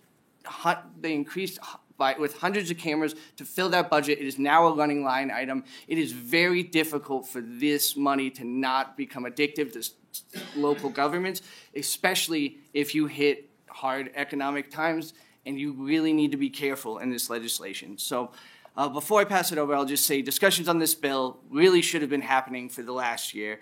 We should not be trying to fix this through amendments as we rush towards deadlines. I have provided links to these stories, our research, as well as much more to the committee, as well as our guidance. We should be focusing on infrastructure, which is proven to work, not sending tickets to individuals, mostly low income and living in our poorest communities with the worst infrastructure. I'll now pass it over to my partner from the Public Defender's Office. Good afternoon, Chair, Vice Chair, and members of the committee. Paloma Guerrero, Paloma Guerrero, on behalf of the Public Defenders of Clark and Washoe County. We cannot make traffic safety a for-profit scheme. We have seen how these financial incentives have resulted in people abusing their power. One of the risks of ATEs is that local governments have been caught decreasing yellow light times. Because when you do this, more people run red lights. Running red lights means more citations. More citations means more money for the local governments that come from the pockets of Nevada's poorest citizens. And we know from other localities that the brunt of these ATEs will be placed in Black and brown communities. It will be placed in our poorest neighborhoods. We know this because that's what's happened in Chicago, in St. Louis, in DC, in San Francisco, and in Miami. In Chicago, research by ProPublica found that Black and Hispanic zip codes were ticketed twice as much as majority white zip codes. ATEs in Chicago cost the city's Black neighborhoods over $500 million over 15 years. Washington, D.C.'s ATE systems found drivers in majority Black neighborhoods were 17 times more likely to receive a violation. Even if they tell us up front that things like this would not happen in Nevada, history across the nation shows us that it will. And I do want to recognize Mr. Andrew Bennett and Commissioner Naft and Sheriff McMahill, because I think that they really understand these concerns and care about these concerns and are very open to these conversations. And I think Nevada is very likely to have them. But we can't not say anything about the next generation of people in their positions. And that's the worry here. Ward 3 in Las Vegas is 63% Hispanic. Almost 40% of those households share one car. That means one car for everyone to go to work, everyone to go to school, to go get groceries. And 32% of those households have a female lead, which means that the financial burden of these tickets are going to fall on single moms who share a car with their immediate and extended family, where one ticket, even though it's $100, it could devastate their finances. These tickets will overwhelmingly be issued to Nevadans who can least afford them. And now let's talk a little bit about the process of contesting one of these tickets. First, you would have to pay a bond equal to the full amount of the fine. What this means in reality is that the only people who can afford to pay the full amount of the fine are afforded the opportunity to contest the ticket. So if you can't afford it, then you're forced to either not fight it or to struggle financially by making the choice of either paying for eggs or groceries or fight your ticket. Our system of justice should not be accessible to only those who can afford it. But let's say you do have the money to contest it, and you post your bond and you go to court. The idea that you can successfully contest these tickets is problematic for a number of reasons. You get the tickets weeks after the event has occurred. You may not even realize that you were running a red light or speeding until you get the ticket in the mail. So then you're racking your brain, trying to figure out exactly what you were doing at that time. You probably don't remember. I cannot describe to y'all every single moment of my drive from the Reno airport last night. So then you go to court, and it's you versus a camera. When these cameras are not foolproof. There was an audit of traffic cameras in Baltimore where a 10% error rate was found, and some individual cameras were off by as much as 50%. An audit of New York City traffic cameras found that the ATE company threw away 40% of potential citations before handing over violations to the state. But you can't cross-examine a camera, and a picture doesn't tell the whole story. So you're just automatically found in violation if the camera says so, and that should not be the case. There's also nothing in the bill about how it would work with speeding tickets, and a question was asked, is a camera going to give you a speeding ticket if you're going 1 mile per hour over the speed limit or 10 miles per hour? And we just don't know. It's silent on what the limitation is going to be. And these cameras work by taking a photo of any car that it believes is running a red light, meaning any part of the vehicle is still over the crosswalk when the light changes. In Clark County, yellow lights range from 3 to 6 seconds, depending on the number of lanes and the road speed limit. Reducing the length of yellow lights by 0.1 seconds in Chicago led to $7.7 million in penalties for drivers going through intersections exactly as it did for days, weeks, and years prior. You'll only be able to contest these tickets if you can afford it, and even if you do, you will have little to no way to defend yourself. Other communities have went away from ATEs. We should listen to the overwhelming evidence from other communities, especially when it will disproportionately affect our poorest citizens and what we already are finding are very difficult economic times. And I'll hand it over to the ACLU. For the record, Attar Hasibullah, first name spelled A-T-H-A-R, last name H-A-S-E-E-B-U-L-L-A-H. I'm the Executive Director for the American Civil Liberties Union of Nevada, also a civil rights attorney by background. Previously did work in-house for the government, including at the RTC of Southern Nevada, on some issues including traffic safety. So I do appreciate the gentleman that presented obviously before us understand the intent of the bill. That said, there are really serious civil liberties concerns associated with this bill, and I'm happy to highlight just a few of those. The first is with respect to data protections and data maintenance. Where is the data going to be stored? Who has access to the data? Which agencies is this being shared with? Let me tell you about why this is a concern. And I heard a few of the questions with respect to data privacy. These cameras generally are not owned by the municipalities, and they're not monitored that way. They're owned by a private company. You cannot simply legislate no data sharing and assume it'll be true. That's a strategy that requires hope as the only strategy that's involved. There is no ability to actually exercise oversight of this process because as it stands, this body has no understanding of the full gamut of surveillance use and databases that's in possession of law enforcement at this exact moment. So even if you were to put in a specific parameter that stated you're not to share data, what's the oversight to look like? How would you know if that's occurring or if it's not? And for a real-time understanding of this, I can point to a very live example. In 2019, the ACLU of Nevada had suggested litigation surrounding 287G agreements with respect to ICE. And our current governor, who was then sheriff at Metro, stated Metro was not complying with 287G agreements, was not involved in that process. 2 years later on the campaign trail, despite publicly denouncing those agreements, he stated he was responsible for 10,000 deportations that occurred and was cooperating with ICE in some form or fashion, leaving books open. We didn't view that as very, very transparent when it comes to this process, and this would be another element of what that might end up looking like. How would this play out with respect to traffic enforcement? Well, I'll give you an example of Vigilant Solutions, a company that my counterparts, the ACLU of Northern California, put in a records request about. 2019 found out that Vigilant, whose parent company is Thomson Reuters, was responsible for a deal where there was a $6.1 million contract or agreement exchanged with ICE to turn over information and data points to that agency. What data points? Automatic license plate reader data that include up to 5 billion data touch points for ordinary people that didn't know that their information was being shared. There are serious concerns that are associated with that, and unfortunately the reality is nothing that this body can do can actually enforce the mechanism that's associated with surveillance in this context. If we go to the next slide, we start mentioning the constitutional considerations that are involved. Well, we've talked about the Sixth Amendment and the right to confront your accuser. We've also talked a little bit about the Fifth Amendment, which contains valuable protections when it comes to due process. 3 weeks after you are allegedly involved in potentially running a red light or somebody with your vehicle is, you receive a notice, maybe, in the mail that's supposed to give you information with respect to what occurred. Well, that's simply insufficient from a constitutional perspective, and it's heavily problematic. It's not real-time data that's reported, and to note that you got a ticket 3 weeks later after an incident occurred as some sort of massive deterrent impact, you're not actually going to know that you did that. So at a minimum, for a 3-week period, you're likely to continue engaging in the same behavior even under this notion. If we go into the concept of the expansion of surveillance, the sheriff pointed out with respect to rights to privacy or whether they exist in public roadways. And I'd say that at this point, the amount of surveillance that occurs is actually problematic in and of itself, including the summary addition of Nevadans into databases that they're unaware of.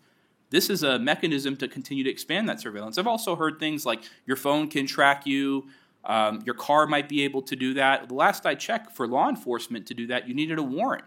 And I think that's an important consideration that comes along those lines. And unfortunately, that doesn't exist here either. Again, there's no way to prevent against the abuse of these practices, which is why in Chicago, $38 million ended up paid out in a lawsuit based on these systems that existed. With respect to enforcement all across the board, it's wonderful concept that this may or may not have a positive impact there. There's also been conversations about whether or not this may increase the amount of collisions. That's also been a consideration that's come up in these regards. I'd also add, look, this bill, from our vantage point, we've been asking for language for quite a long time. We hadn't received it right up until last week. We view this as a half-baked proposal. This is not ready to be moved forward. This body routinely engages in studies. We'd say put it to a study. And if this body is so compelled, if you want to, put it to a ballot question. There's a reason why I say that. 39 out of 43 local jurisdictions that have brought this to a ballot question, it's failed. It's deeply unpopular because people don't want their rights trampled on. The final thing I'll say before we shift into questions, I think it's incredibly notable that there is only one fiscal note on this bill for $450,000. That is absurd. I'm not sure what the cost of maintenance is or deployment of these, or if it's going to be offset in some other way. But for this to only be a $450,000 fiscal note for a system this large, including deployment, monitoring, enforcement, supervision, and monitoring of the actual tickets that come through, where's this happening? Because I know whenever we put in a public records request, we're told it's going to cost an exorbitant amount of money to be able to respond to that since there's staff hours being taken away. Why is it not the same thing for these specific provisions? I think it's an abhorrent reflection of the way the system is set up to say that there's only $450,000 that's going to be spent on a system this large, but for almost everything we do for ordinary Nevadans, there's a fiscal note that's triple or quadruple that amount at scale. We're happy to answer any questions that come up as well, but did want to thank this body for hearing our concerns and considerations. Do encourage this to be shifted into a mode with study. I don't understand how there would be a mechanism that would actually create accountability or some level of oversight over this process when this body's not even aware of the full scale of the programs that law enforcement possesses. Are you ready for questions? Thank you, Chair. Nick Shepherd for the record. We are. I'm looking at some of the conceptual amendments that are proposed by the presenters of Senate Bill 415, and they are proposing a new section to prohibit a governmental entity from issuing a citation pursuant to this act and sharing any data or violation information with immigration enforcement agencies. Since it seems like it's their intention to specifically include that in the amended language of this bill and in the Nevada revised statute, does that not give you concern? Obviously, some of the representations that were made were not explicit. Well, like you had given the example of 287G, those were not specifically enacted in statute, and it sounds like their proposal would include that in the statute. So would that give you, I guess, the opposition any kind of comfort in knowing that it's explicitly included in the bill? For the record, Atar Hasibullah, ACLU of Nevada. Chair, it's a nice gesture. I'm not sure how it would be enforced. That would require us to have information and access to everything that's within their possession. We don't. The reason why I specifically had brought up the scenario with Vigilant Solutions is it took a period of years to be able to understand what ICE cooperation looked like in that regard. And this happens consistently. There's other databases. I won't attempt to make those representations here on the record. Obviously, the presenters or proponents of the bill would be able to do that. But it's positive language. That doesn't mean it's going to be implemented in that fashion. And unfortunately, the reality is that until there ends up being a class action lawsuit and enough people complain like they did in Chicago with a $38 million settlement, I'm not sure how that information would come to be. I'd also mention I don't think the county or any counties within the state of Nevada have $38 million to dole out. The final thing I'll mention, too, is there's wide disparities county to county with respect to certain cooperation programs that exist. So with respect to the 287G program, I'll mention how would something like this play out in a separate setting? If we ended up having something, would there be ICE cooperation or DHS cooperation or federal government cooperation with respect to some of the other counties? How would they do it in a subversive way? I don't know that relying on the ACLU to put in public records requests to the same bodies that are hiding this information or charging us sums of money to be able to get that data is an effective solution to combating this issue. Just kind of following up on that, obviously there has been litigation in other jurisdictions around this, and so you understand where, they had losses and they had to pay out huge settlements, or it took years and years and years for resolutions to play out would that give us the language that we would need to specifically put in statute to like have those protections, so we could avoid the litigation surrounding, I guess, other things? I mean, we have the experience and the litigation and the failures, I guess, or successes, depending on what side you were on, to be able to protect us and protect our local governments from some of those existing lawsuits. For the record, at Tar Hasibullah, ACLU of Nevada.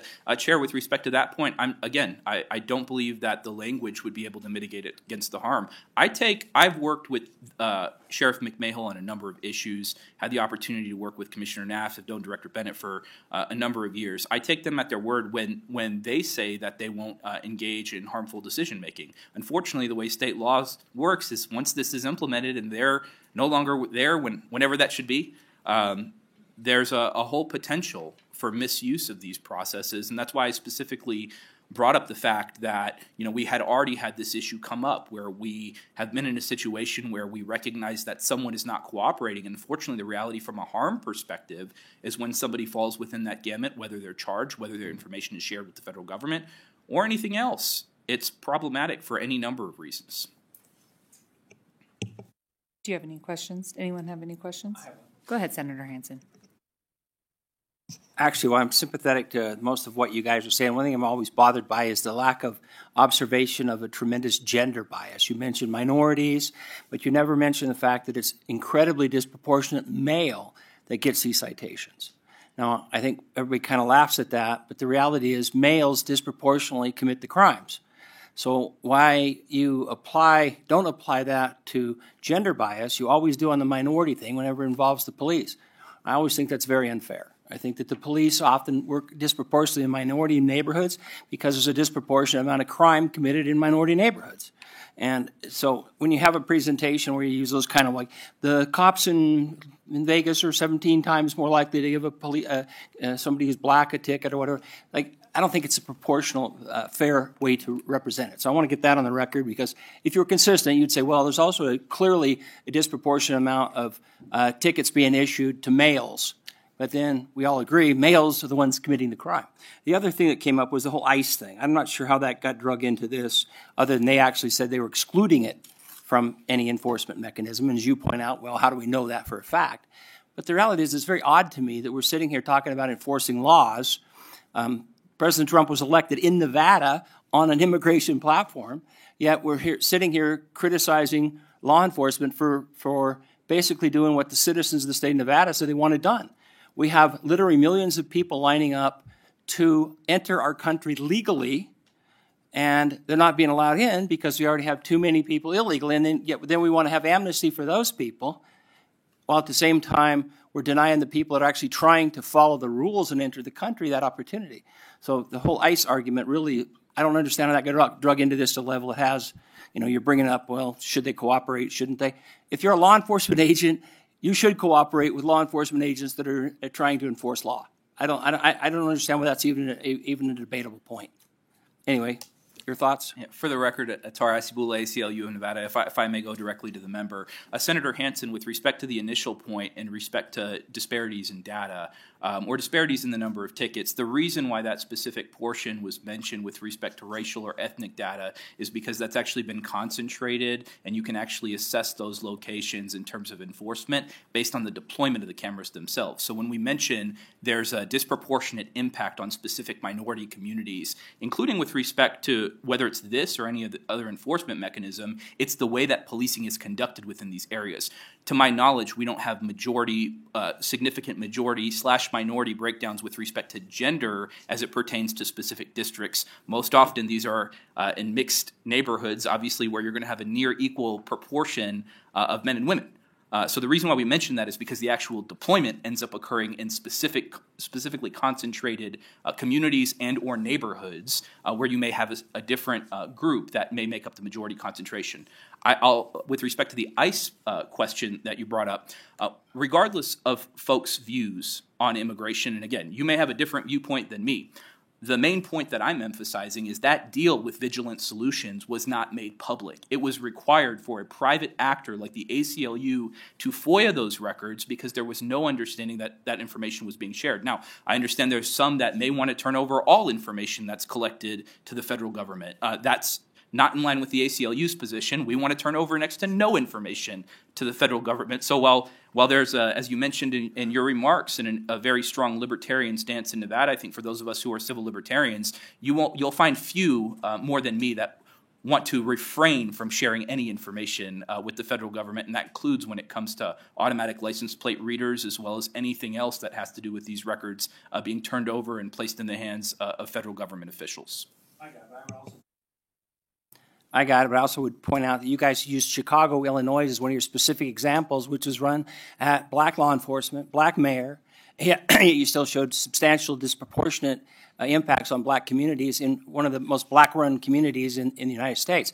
And then on the ICE angle that you mentioned, though, I think we got way off on something that really has very little to do with the bill itself, though. But it just seems odd to me that we want to tell our law enforcement people to not cooperate with law enforcement people. And I definitely, on the philosophical end of it, we are libertarians in the sense that we don't outlaw certain practices.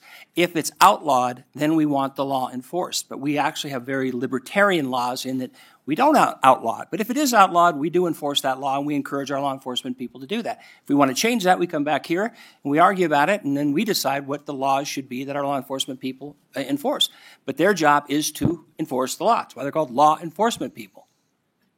For the record, Atar Hasibullah, ACLU of Nevada. With respect to the first portion, we don't attempt to make justifications for actual electeds based on their demographic. You can be of a specific background and still target the people within that community. We've seen that play out numerous times, right? That's a product of government, which is why we mentioned the impact on the actual communities that are being targeted versus the people who are doing the targeting. People who are doing the targeting, we've always suggested could be of any background. We haven't made any sort of qualms about that, but what we have said is the actual deployment within the communities that are harmed are problematic. Again, with respect to the actual ICE portion and the law enforcement piece, local cooperation with ICE is left to local jurisdictions. The mandate that is suggestively prescribed is problematic, which is why we say it ends up being voluntary there, but if it's done in a way that's not transparent, it's problematic. And when we mention 5 billion data touch points that are collected and being turned over to the federal government, regardless of somebody's views on it, that should be a cause for everyone, primarily because these issues continue to rise, and the federal government, with possession of this information, can engage in significant harm. Well, you and I are in complete agreement on that. We just had a bill, as a matter of fact, where we're trying to make sure that there is a search warrant for certain acts. There's no dispute about that. But no, I think we got a little bit off on the weeds on the ICE stuff with your comments, and so I just want to get on the record that I think people in Nevada actually want us to enforce that, and that's why they voted for President Trump. Thank you, Madam Chair. Thank you. Senator Buck. Thank you so much, Chair Nguyen. So what is your solution for this problem of irresponsible speeding? Because I heard in your presentation, increase infrastructure. What does that mean? Thank you so much for the question, Senator Nick Shepak, for the record. We have a few solutions that we have proposed at the Fines and Fees Justice Center. One is infrastructure investment. If we are serious about safe roads, the models are out there. Cities have accomplished this.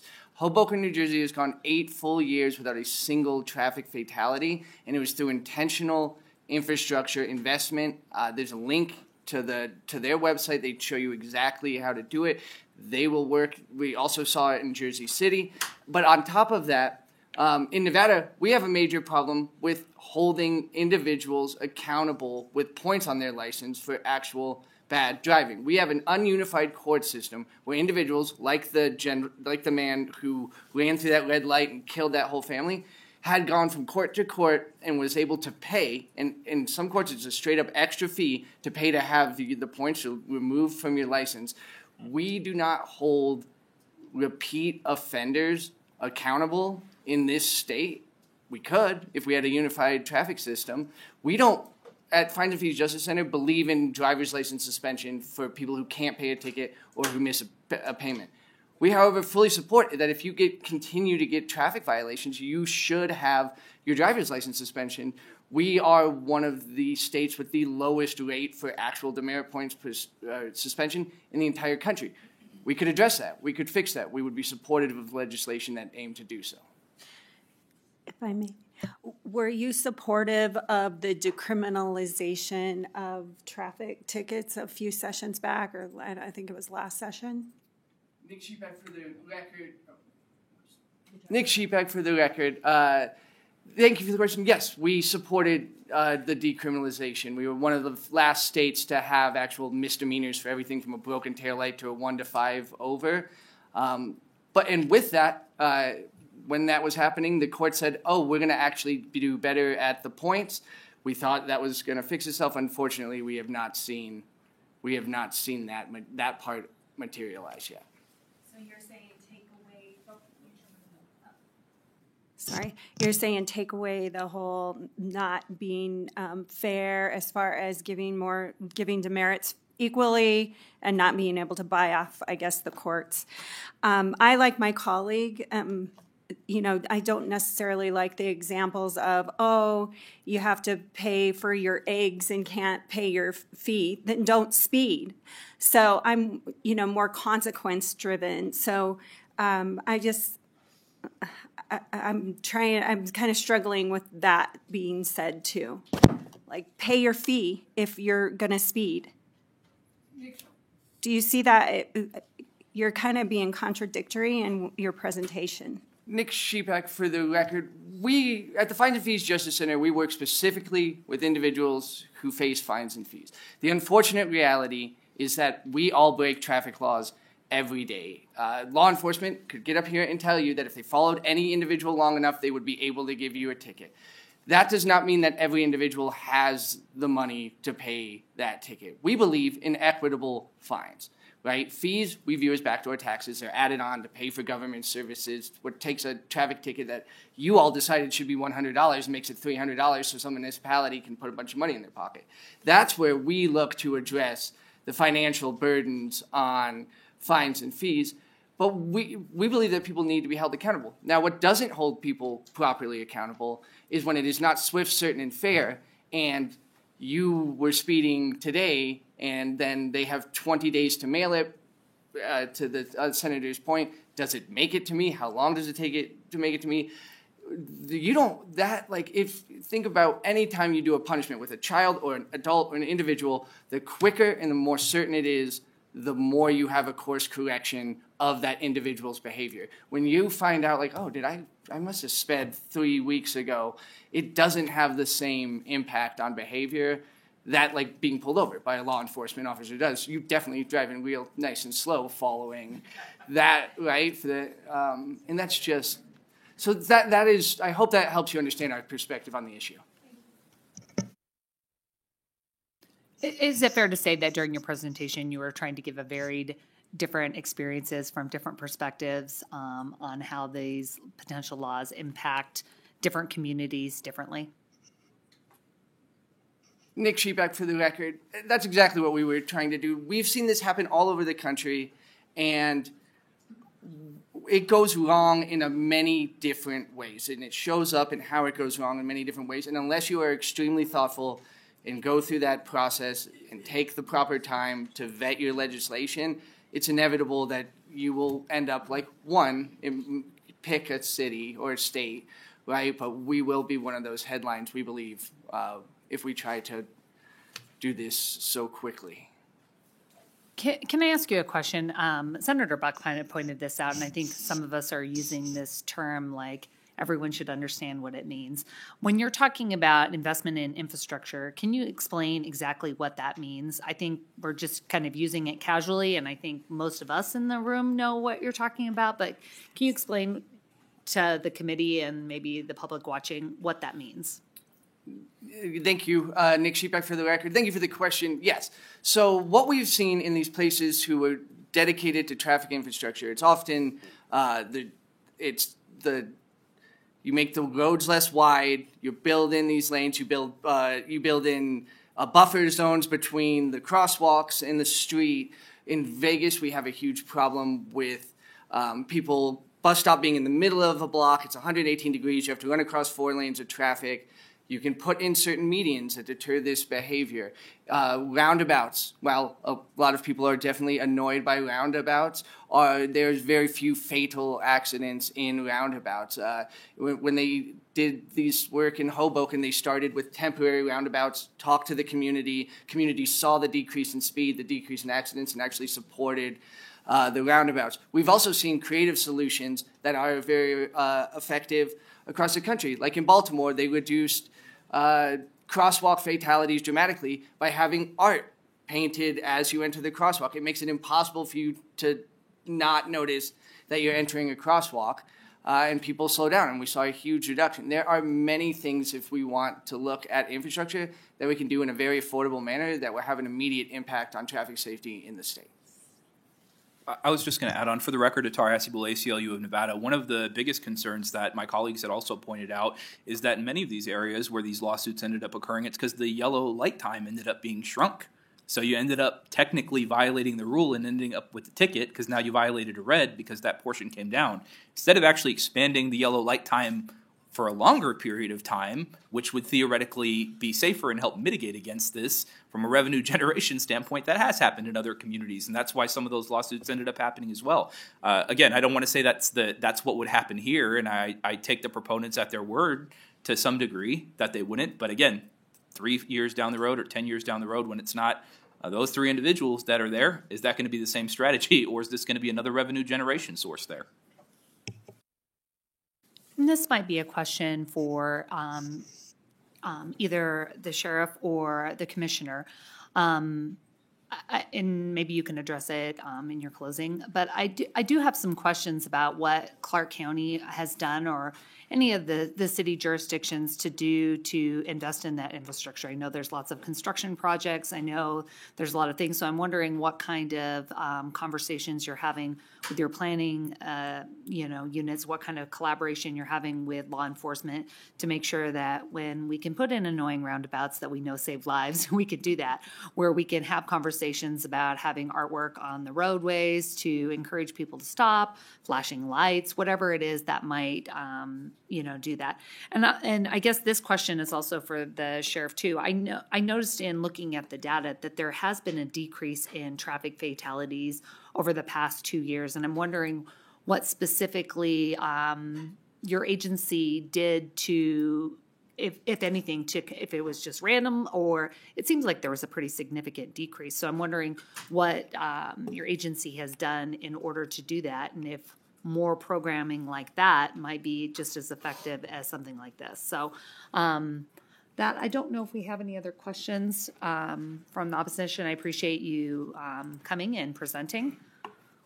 For those of you that know me, I like to get back to the way we used to do a lot of our committees with controversial topics, where we were able to have these conversations and see where we can meet and see where we can solve problems. So thank you. Thank you, Chair. This parliament structure is wonderful. Well, thank you. I'm sure everyone's getting hungry and they're mad at me now, but I appreciate this, and we're missing the snow, right? With that, I will turn our attention to testimony in support of Senate Bill 415. So if you could come to the table in support. I know we have a couple people that are in the overflow room here in Carson City.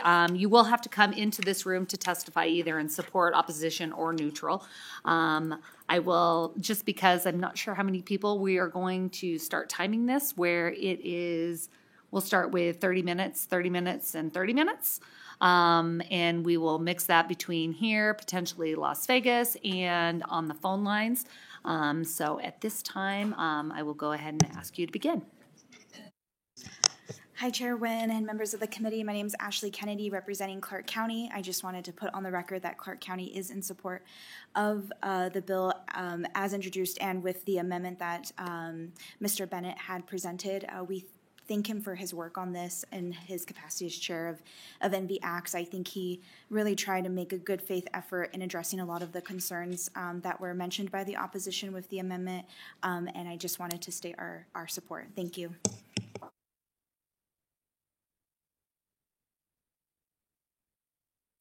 Thank you, Chair and members of the committee. For the record, Mike Cathcart, representing the City of Henderson. I first just want to thank Clark County and the Metropolitan Police Department for all the work they've done on this legislation.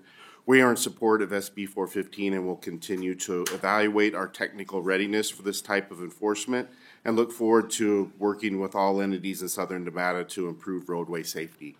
And then just a really quick follow-up to your question about roadway projects. In the city of Henderson, we have a really large roadway project going on in Boulder Highway.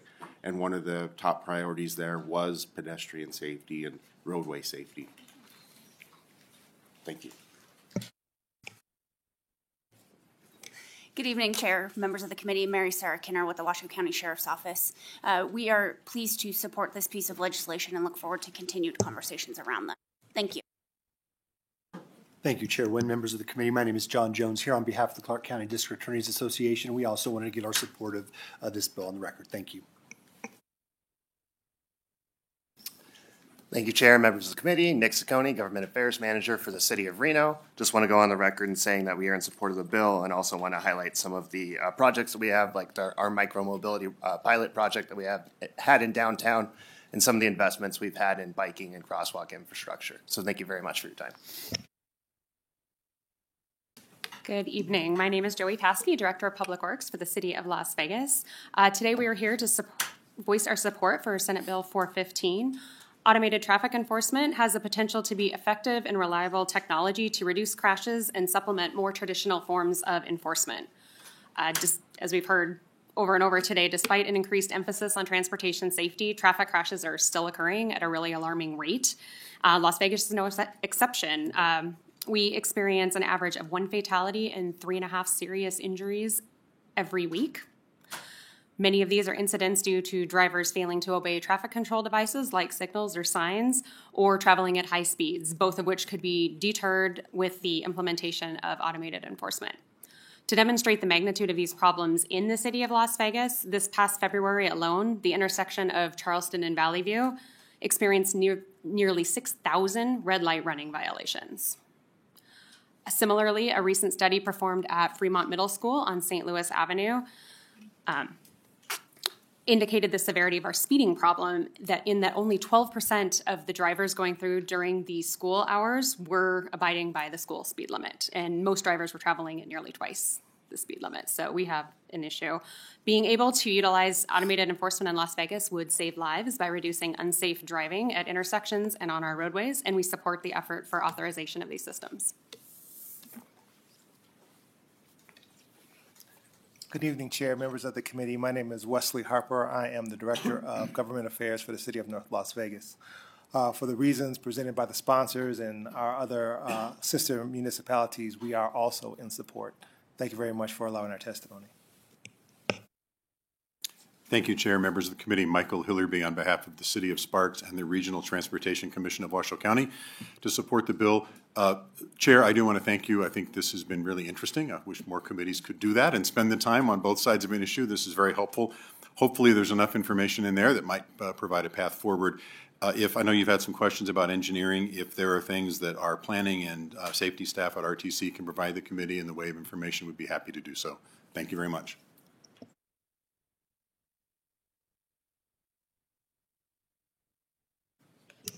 Seeing no one else here, do we have someone sitting at the table in support in Las Vegas? Go ahead and begin when you're ready.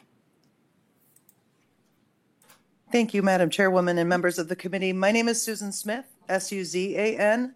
Johnny Smith is my son. On March 25th of 2019, Johnny was walking home from school with 2 friends. Johnny and his friends were crossing a street that had 3 lanes going in each direction. 2 drivers stopped and motioned for Johnny and his friends to cross. One friend stayed back while Johnny and his other friend attempted to cross. Johnny and his friend were hit by a car traveling in the 3rd lane. Johnny's friend was injured, and Johnny took the brunt of the impact and did not survive. The driver of the car was going 67 in a 35-mile-per-hour speed zone. Johnny was 12 years old. This tragedy has not only impacted myself, Johnny's sisters, and our family, but 2 young boys, along with other children and adults who witnessed their classmate being the victim of a fatal car accident. The drivers who stopped were impacted, as were their passengers. I had the opportunity to meet the young man who hit my son, and he and his family are also suffering greatly. He was not under the influence, and he was not on his phone. He was speeding. The detective told me that had he been going the speed limit, my son would still be alive. A tragedy that altered so many lives forever could have been avoided. Speed cameras have been shown to decrease this exact thing by 20 to 50%. Speed cameras would deter someone from speeding. It is obvious that people aren't always going to make the choice to follow the speed limit, and there aren't enough officers to patrol for excessive speed. A speed camera near where my son lost his life could have saved his life. Speed cameras not only make the road safer, but they also save time and money for the police department that is now in charge of recreating the scene to determine the speed of the driver. The average cost of this sort of investigation is quite high. So not only would speed cameras save lives, they would save money and allow for police resources to be used elsewhere. Speed cameras are an important part of making sure every child gets home from school and every person on the road is safer and avoid lifelong heartbreak for so many people. Thank you. Thank you. Go ahead and begin when you're ready. Hello, my name is Al Rojas. I live in Assembly District 12 on the east side of Las Vegas. And I want to share with you how speed cameras and education has improved my driving ability, and that's possibly could be why I'm alive today. There have been 2 incidents in my life where that I have happened that have changed my driving behavior so that I can stay within the speed limit. One of them is getting 3 red light camera tickets in the state of California. And I can tell you, I was playing around, trying to beat yellow lights. I got 3 ticket cameras, and I go, you got to stop doing that. You're not very good at that. And I can tell you that if it weren't for the speed light cameras, I'd still be trying to beat yellow cameras. The second incident that happened is education, is reading about how driving over 45 miles per hour in a high congested area like there is in East Las Vegas, how that impacts accidents with all the pedestrians that we have, like people walking on streets, electric vehicles, electric wheelchairs, kids, homeless, people that are on drugs. It's crazy. As soon as I read the studies, the study that shows that when you're driving over 45 miles per hour in a high congested area, the level of accidents that happen, I don't even go over 42 miles per hour within the state of Nevada. I'm actually an advocate for bringing it down to 35 miles per hour. I am saying that people are talking, all you guys are talking about how this is going to raise revenue. I think that the money should be used to educate people, to go to school, traffic school, and see what happens when you're driving at over 45 miles per hour in East Las Vegas and in all of Clark County. And I think it's a great avenue to channel people to get the proper education that they need and see the accidents, see what's happening, see the horrific accidents that I've seen, especially over on Lake Mead Boulevard between Hollywood and Nellis. If you were to see the accidents that we're seeing there, that would change your driving behavior. I strongly support cameras on the east side. We need them, and we need them here. We need them in Clark County. And let me remind you, in the state of Nevada, we pay the highest fees for driving, and a lot of it has to do with insurance, and it's only going to get worse if we don't address this problem. Thank you very much. Thank you. I don't see anyone else there. If we can go to the phone lines in testimony in support of Senate Bill 415. If you'd like to testify in support on SB 415, please press star 9 on your phone to take your place in the queue.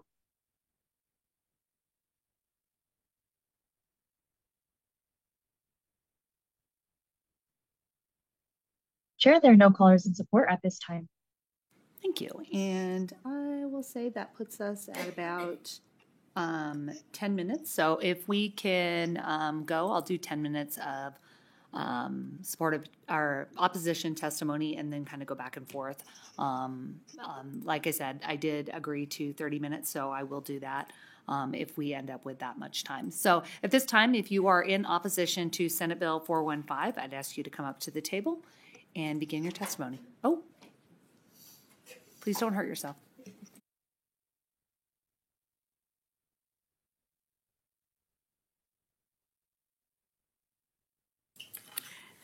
Good evening, Madam Chair and Committee. My name is Lynn Chapman, and I'm the State Vice President of Nevada Families for Freedom. Representative Barry Loudermilk of Georgia spoke before the Highway and Transit Subcommittee in Congress on the impacts of automated traffic enforcement. Quote, most states have attempted to circumvent the requirements of due process by making the red light camera citations a civil penalty instead of a criminal misdemeanor. However, the 14th Amendment states that no state may deprive any citizen of life, liberty, or property without due process of the law. South Dakota court ruled that the process improperly reversed the burden of proof. Instead of the city proving the guilt of the accused must prove his own innocence. He went on to say, quote, a common concern about red light camera use is that adoption of the technology is accompanied by a reduction of the length of yellow light times at red light cameras enforced intersections. He also stated that in Georgia, the annual reports revealed there was an increase in red light running violations at the intersections with reduced yellow light times. I heard an interview with him a few years back, and he said that once Georgia took the red light cameras out and put back the increase of the yellow light, that the red light running went down 80%. So my solution is put longer yellow light times. Maybe you want to have more public education of speeding and red light running, excuse me, and maybe PSAs, more information in the schools, and maybe have highway patrol cars with or without people in strategic areas. Sometimes have people in them and sometimes not, fool people. Anyway, I think that, and maybe reduce the amount of male teens between 18 and 24 and don't give them driver's licenses. Oh, I have a 15-year-old as of tomorrow. I don't think you'd agree, but go ahead. Kaylin Cardavani, Kaylyn Kardavani. On behalf of New Day Nevada, an organization that fights for economic justice, we oppose this bill. SB 415 would set up a regressive revenue stream at the cost of working families. Therefore, we urge the legislature to focus on alternative, community-driven safety solutions that benefit all Nevadans. Thank you. Good evening, Madam Chair, members of the committee. My name is Janine Hansen. I'm the state chairman of the Independent American Party. I first want to tell you how much I appreciated the way you conducted this committee and allowed both sides a fair opportunity to present their point of view. This rarely happens in this building. I also appreciated the excellent questions that the committee asked. I think that you really vetted the legislation, and it was most beneficial to be here to listen to your questions. Our major problem with this, and it is part of our platform, is that it violates the Constitution and due process. And so we're very concerned about that. Many of the issues brought up by the ACLU, which we usually don't agree with, we agree with. And we appreciate their concern about privacy. I've often been on that issue with them in this building, and I do appreciate that very much. A few years ago, I got a ticket in Elko, and it was unfairly given to me, and I fought it in the court. And of course, it took me a lot of time, but they had changed the way that things should be initiated for telling you that it was a construction zone. And I brought that information. The judge was very sympathetic, and she reduced my fine almost to nothing, but that didn't clear up my administrative fees. So one of the things that we find with this, even it might be $100 for the cost of the ticket, then there'll be more administrative fees, which will further hurt people. I do think it's a real problem around the nation that we have it used as a revenuing generating, and that sincerely concerns me. One thing you mentioned, Senator Pezzina, was about the mail. A couple of years ago, the post office arbitrarily changed all of our addresses where I live in Rindon, which is outside of Elko. I'm still having problems getting my mail because they arbitrarily changed all of our addresses. So, and for months and months and months after that, my mail was all being returned to sender because it had the wrong address, even though we had no notice, none whatsoever. And I went in and asked at the post office and asked for my mailing address to be changed twice, which finally, after months, was taken care of. So there are inherent problems, and I really appreciated the testimony against this bill. Thank you very much. Good evening, Chair and Committee. My name is Joshua Skaggs, and I'm the Legislative Affairs Director for the Nevada Republican Party, here in opposition to SB 415. The Nevada Republican Party opposes Senate Bill 415, which seeks to authorize the installation and use of automated traffic enforcement systems in Nevada. There is a lack of clarity regarding how the revenue generated from the fines will be used. While we understand the importance of improving road safety and reducing traffic fatalities, we believe SB 415 raises significant concerns that outweigh its potential benefits. Automated traffic enforcement systems rely on constant surveillance, capturing images and data from vehicles and drivers. This level of monitoring infringes on the privacy rights of Nevada residents and sets a troubling precedent for government overreach.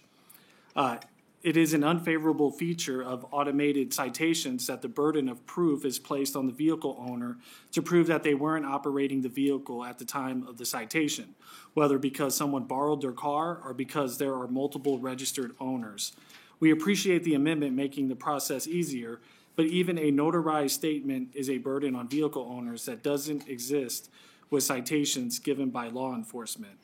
There are other things addressed in the amendments, but since we didn't have the amendments available in advance, we can't address them all. And again, these automated systems are not infallible. Errors in capturing violations or identifying vehicles can lead to unjust penalties for innocent drivers. Additionally, automated enforcement removes the human judgment and discretion that law enforcement officers bring to traffic situations, potentially leading to unfair outcomes. Studies have shown that automated traffic enforcement systems can disproportionately affect certain communities, particularly low-income neighborhoods.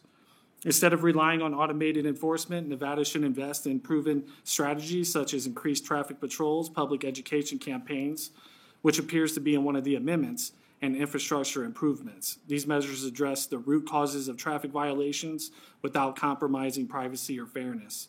In conclusion, SB 415 is not the right approach, and we urge the committee to consider alternative solutions that prioritize safety without infringing on the rights of Nevada drivers. Thank you. Good afternoon. My name is Aisha Goins, Aeshagoins. I'm here on behalf of SEIU 1107. Their mission is to improve the lives of workers and their families and create a more just and humane society.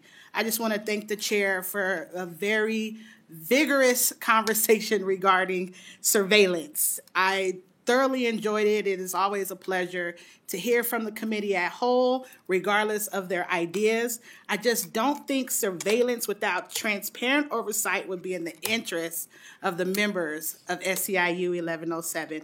And so we strongly oppose this bill. Thank you. Good afternoon, Chair and members of the committee. For the record, my name is Tara Webster, Tarawebster. I'm the policy manager with the Progressive Leadership Alliance of Nevada, here in opposition of SB 415. Plan supports enhancing road safety through smart infrastructure planning and addressing design and engineering flaws such as issues with intersections, signage, visibility, and insufficient traffic calming measures. However, we strongly oppose any measures or automated enforcement that would disproportionately impact and financially burden specific members of the community. Additionally, this bill sets a concerning precedent for unnecessary surveillance of Nevadans and raises significant privacy and safety concerns. This is especially concerning in a volatile political climate where there's no guarantee that data would not be misused to track vulnerable populations, including permanent residents, immigrants, or women traveling to seek reproductive care. At the heart of this bill is a predatory revenue generating solution for municipalities facing budget deficits and a way to scapegoat inadequate engineering design and infrastructure maintenance failures. We urge you to oppose Senate Bill 415 and reconsider alternative and proven strategies to improve traffic safety. Thank you.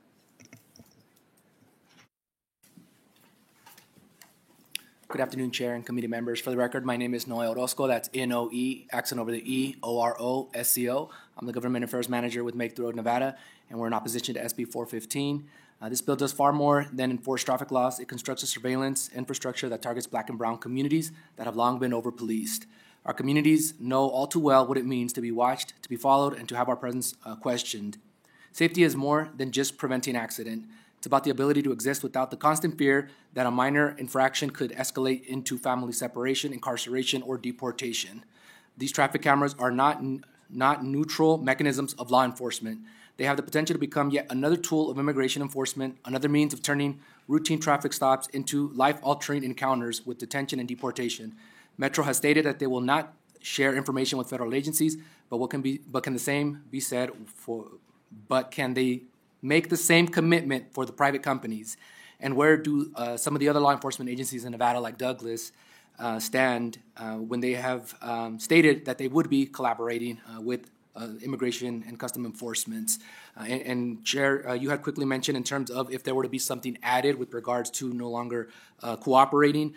I know that in the state of California, they had passed a law where they explicitly said there wasn't going to be sharing anything, and the San Diego Police Department noted multiple times last year that they had instances of sharing with law enforcement agencies. So that in itself, I don't believe would be enough to deter it. But for those reasons, we do ask you to oppose this. Thank you.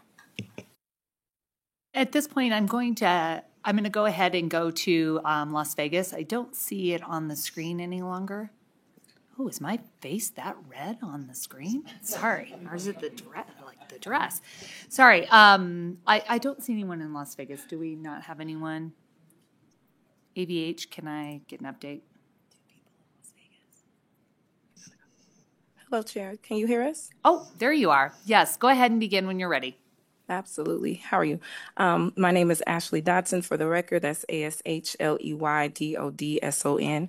Of Anchor Perspectives. I am community organizer and policy analyst. I am here on the behalf of NAACP, Las Vegas, Chapter 1111.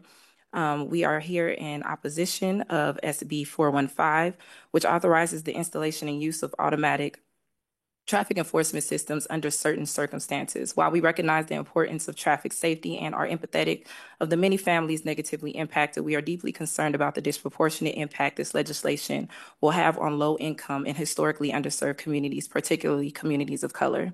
The language of Section 2 of SB 415 allows local governments to authorize automatic traffic enforcement systems where there is a high rate of violations or a high rate of traffic crashes due to traffic violations. This vague and subjective criteria opens the door for over-enforcement in already over-policed neighborhoods, particularly those that have experienced decades of infrastructure disinvestment and neglect. This is modern-day redlining through surveillance and citation. Our communities need investment in infrastructure, not surveillance. Automated enforcement fails to address the root causes of traffic violations in marginalized areas, such as poor street lighting, inadequate signage, pedestrian hazards, and a lack of public transportation options. The implementation of SB 415 would unfairly penalize communities that have long been denied equitable infrastructure development. We urge you to vote no on SB 415 and to instead advance legislation that prioritizes equitable infrastructure improvements, true community engagement, and alternatives that do not perpetuate systemic disparities. Thank you for your time and consideration. Thank you. If we can go to the next person, go ahead. Greetings, Chair Wynn and the committee. My name is Jagada Chambers, JAGADACHAMBERS. Just here in strong opposition of SB 415. I think I can assume wholeheartedly where the cameras will end up in that regular source of revenue that it could create. There are alternative options to take to make our streets safer, and I hope the chair can lead the committee into look into some of those alternative options. I'll say that much. Thank you. Go ahead and begin when you're ready. Oh, I think that's it. Okay, wonderful. If we can go to the phone lines. Testimony in opposition to Senate Bill 415. And I just remind callers, we have about 10 more minutes left in this. So if you can be brief, ditto, me too, any of those things are acceptable as well. If you'd like to testify in opposition on SB 415, please press star 9 on your phone to take your place in the queue.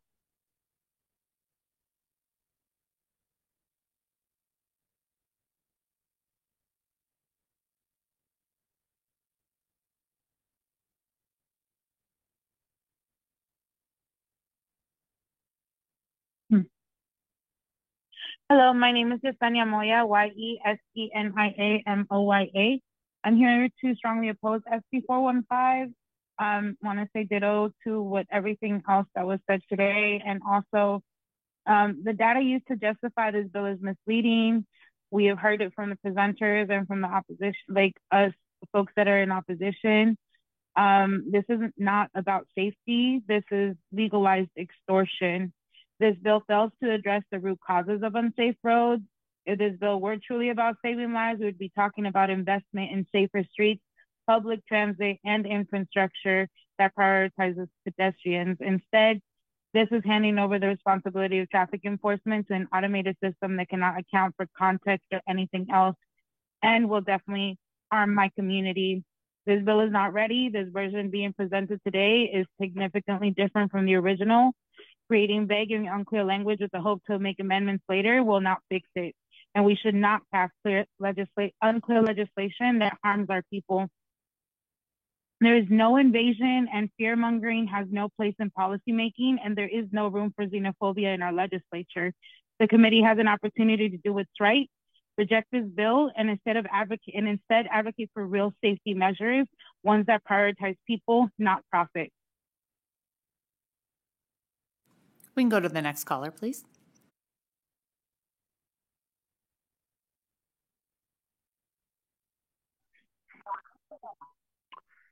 Good afternoon, Madam Chair, members of the committee. Bob Russo, for the record, that's R-U-S-S-O.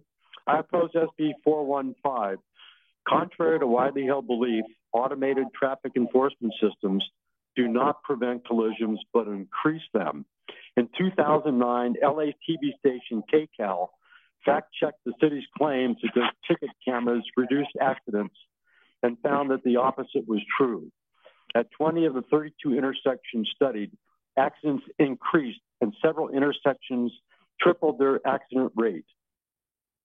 In 2017, a study by economists Paul Fisher and Justin Gallagher examined all police-recorded traffic accidents for 3 large Texas cities over a 12-year period. They found no evidence that red light cameras improve public safety, reduce the total number of vehicle accidents, the total number of individuals injured in accidents, or the total number of incapacitating injuries that involve ambulance transports to a hospital. It appears that red light cameras function primarily to raise revenue instead of providing safety. I lived in Murrieta, California, when red light cameras were a hot political issue. Measure N passed with 57% of the vote in 2012 to eliminate them. Although the results were invalidated, the City Council ruled to have the red light camera equipment turned off. Unbeknownst to the City Council, the traffic light company kept the sensors on and continued to gather data in the city with obviously no insight. When the council members found out, they were livid. Shortly thereafter, they voted to have all the company's equipment removed. Besides privacy and surveillance concerns, automated traffic enforcement systems eliminate the public's right to confront their accusers under the Sixth Amendment. And critics say that municipalities are prone to manipulate red light cameras to maximize revenues. I prefer to see improvements in roads and intersections to enhance safety and longer yellow light times. So please oppose SB 415. Thank you very much. Next caller, please.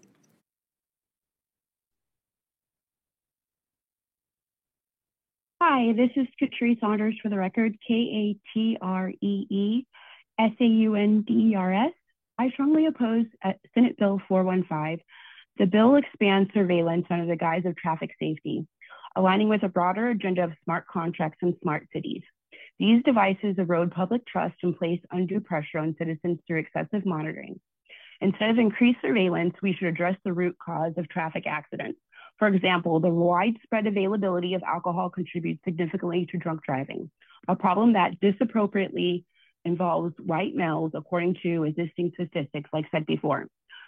Targeting impoverished communities with increased surveillance will only exacerbate financial burdens through unnecessary fees.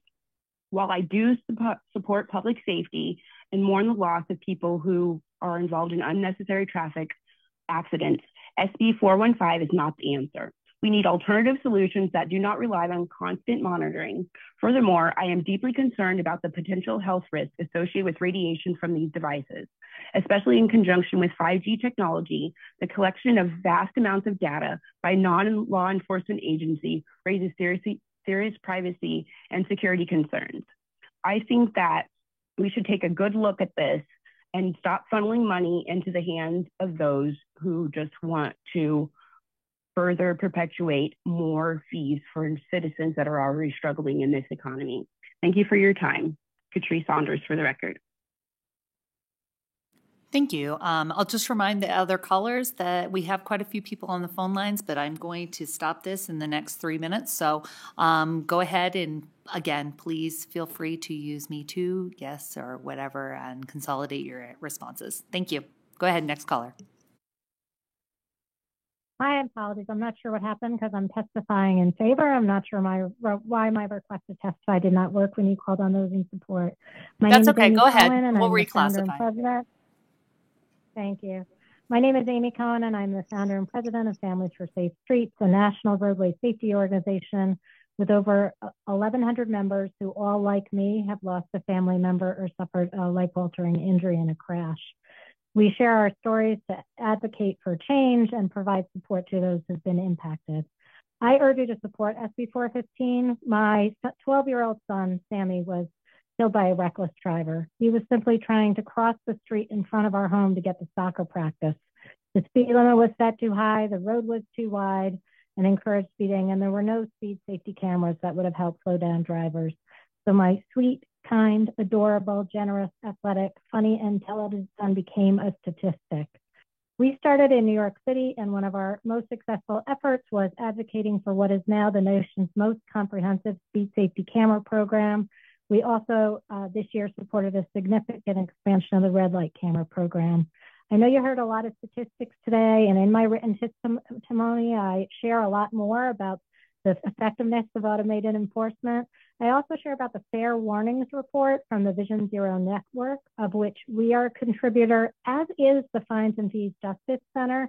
I urge you to look at the report because many of the recommendations in it have been incorporated into the bill with the most recent amendments. Many of the assertions made today are also rebutted in this report. SB 415 should pass this year. We cannot let the perfect be the enemy of their good. There is not currently a program in the country that includes every single recommendation in the report, not even New York City, but this one comes very close. A safe system approach requires a layered approach of solutions. The U.S. compares abysmally to every other high-income nation, and countries that are 3, 4, 5 times safer per capita than the U.S., they do invest in infrastructure. But these countries also widely use automated enforcement because it is a critical, proven, life-saving tool.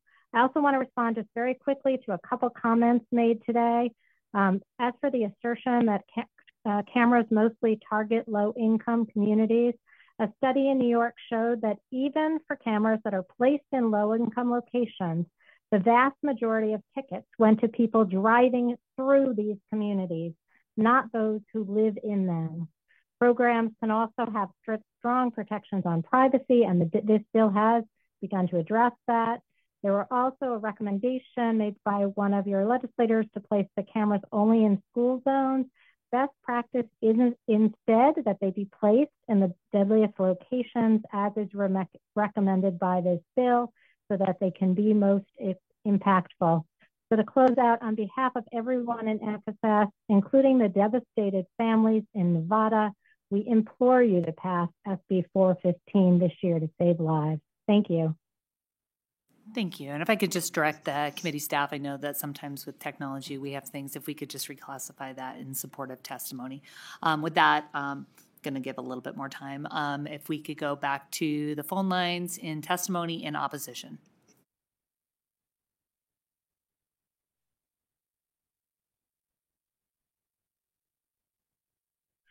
Yeah, hi. Thank you for the opportunity to testify, Madam Chair, members of the committee. My name is Jay Bieber. I am the Executive Director of the National Motorist Association, a member of the Institute for Transportation Engineers, and member of the Transportation Research Board Law Enforcement Research Committee.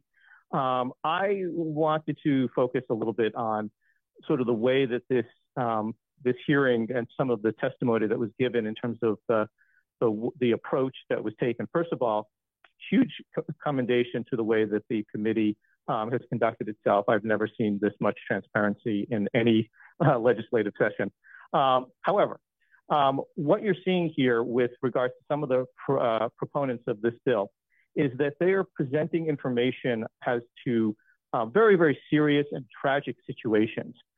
Unfortunately, the solution that they're proposing, which is the automated enforcement systems, actually cannot affect those situations. And we've talked about some of them, but what happens is they're talking about really dangerous drivers.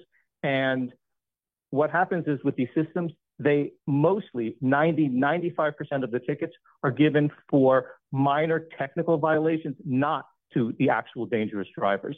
If these systems were predicated on just ticketing the most dangerous drivers, number one, you probably would have a lot less opposition to it. And number two, you wouldn't be able to run a profit.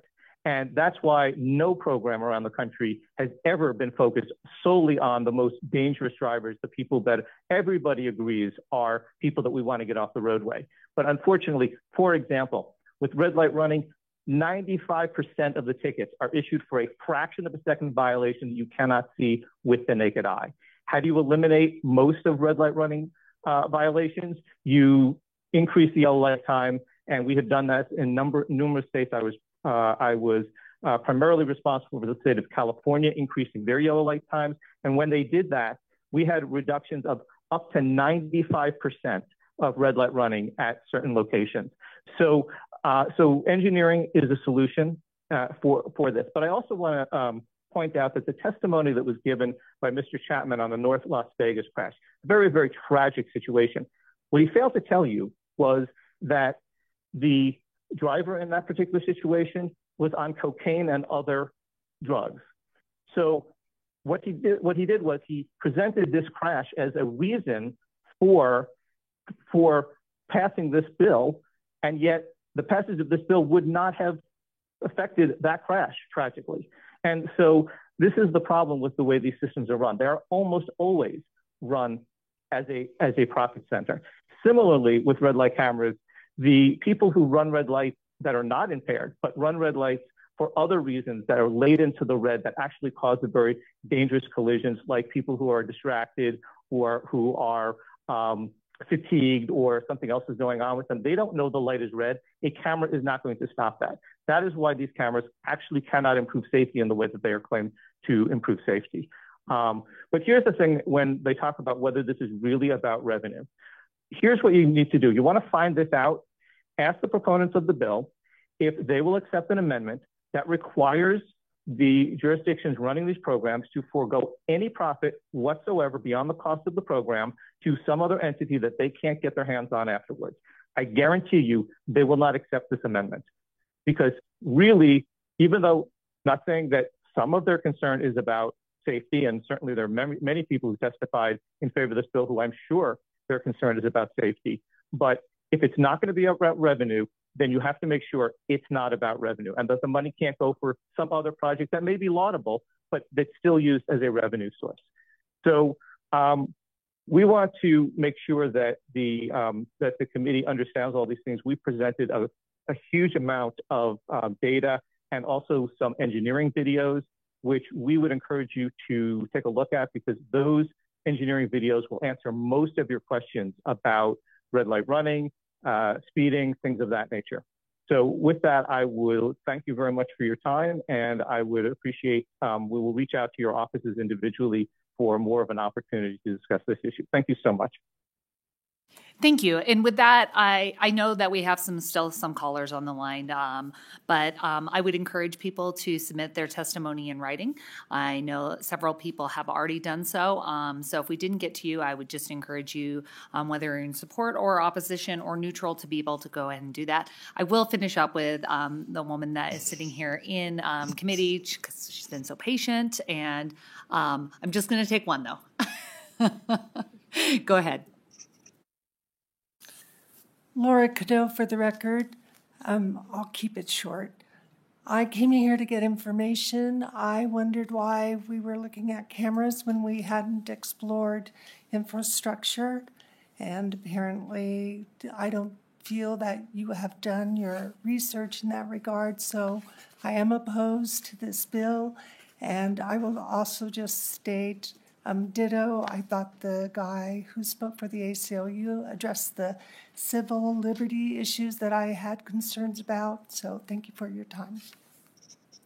Thank you. And with that, we will move now to neutral testimony. If you were here to testify in neutral, I'd ask you to come up to the table and begin when you're ready.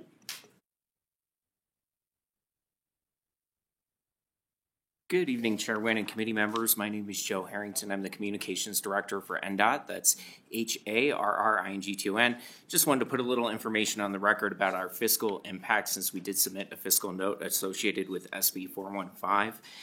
This bill does prescribe that NDOT develop some regulations surrounding automated enforcement. That could be everything from the timing of red lights, yellow lights, specifications and standards for hardware and software, and also signage, and then it all has to be uniform statewide. We don't have that expertise in-house, so that would be something we would have to go out to a contractor or consultant to do.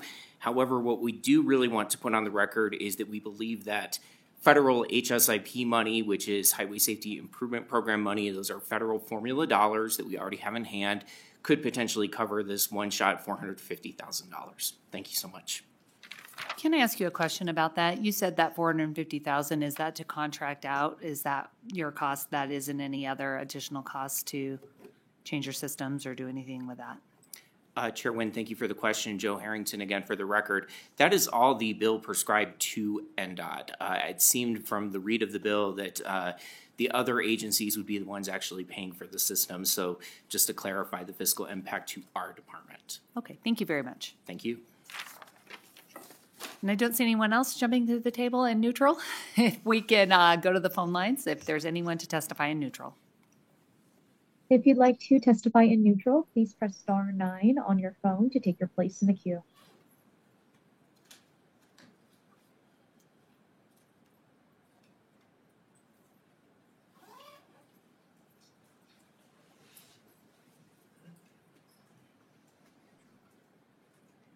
Hi, this is Tiffany May. Thank you, Chair and members of the committee. I'm the survivor of Nevada's worst crash. That has been the staple of today's conversation on January 29th, 2022, where 9 people were killed, 7 in one family, 4 of them were children. A driver ran through the red light going 103 miles per hour under the influence of multiple substances with an extensive driving record. I incurred serious injuries and now am permanently injured and will live my life in permit for the rest of my life.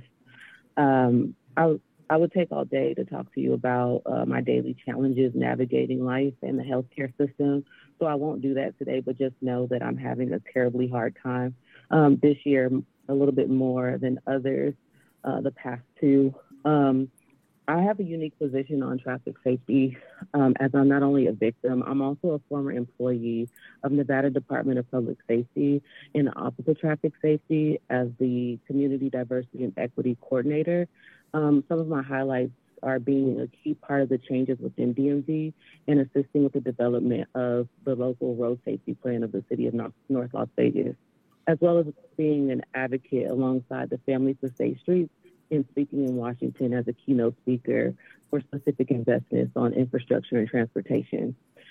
With my experience, I'm 50-50 on this issue. Almost every side of this issue has been a colleague of mine, so I hate to disappoint everyone, but I do just want to share my position.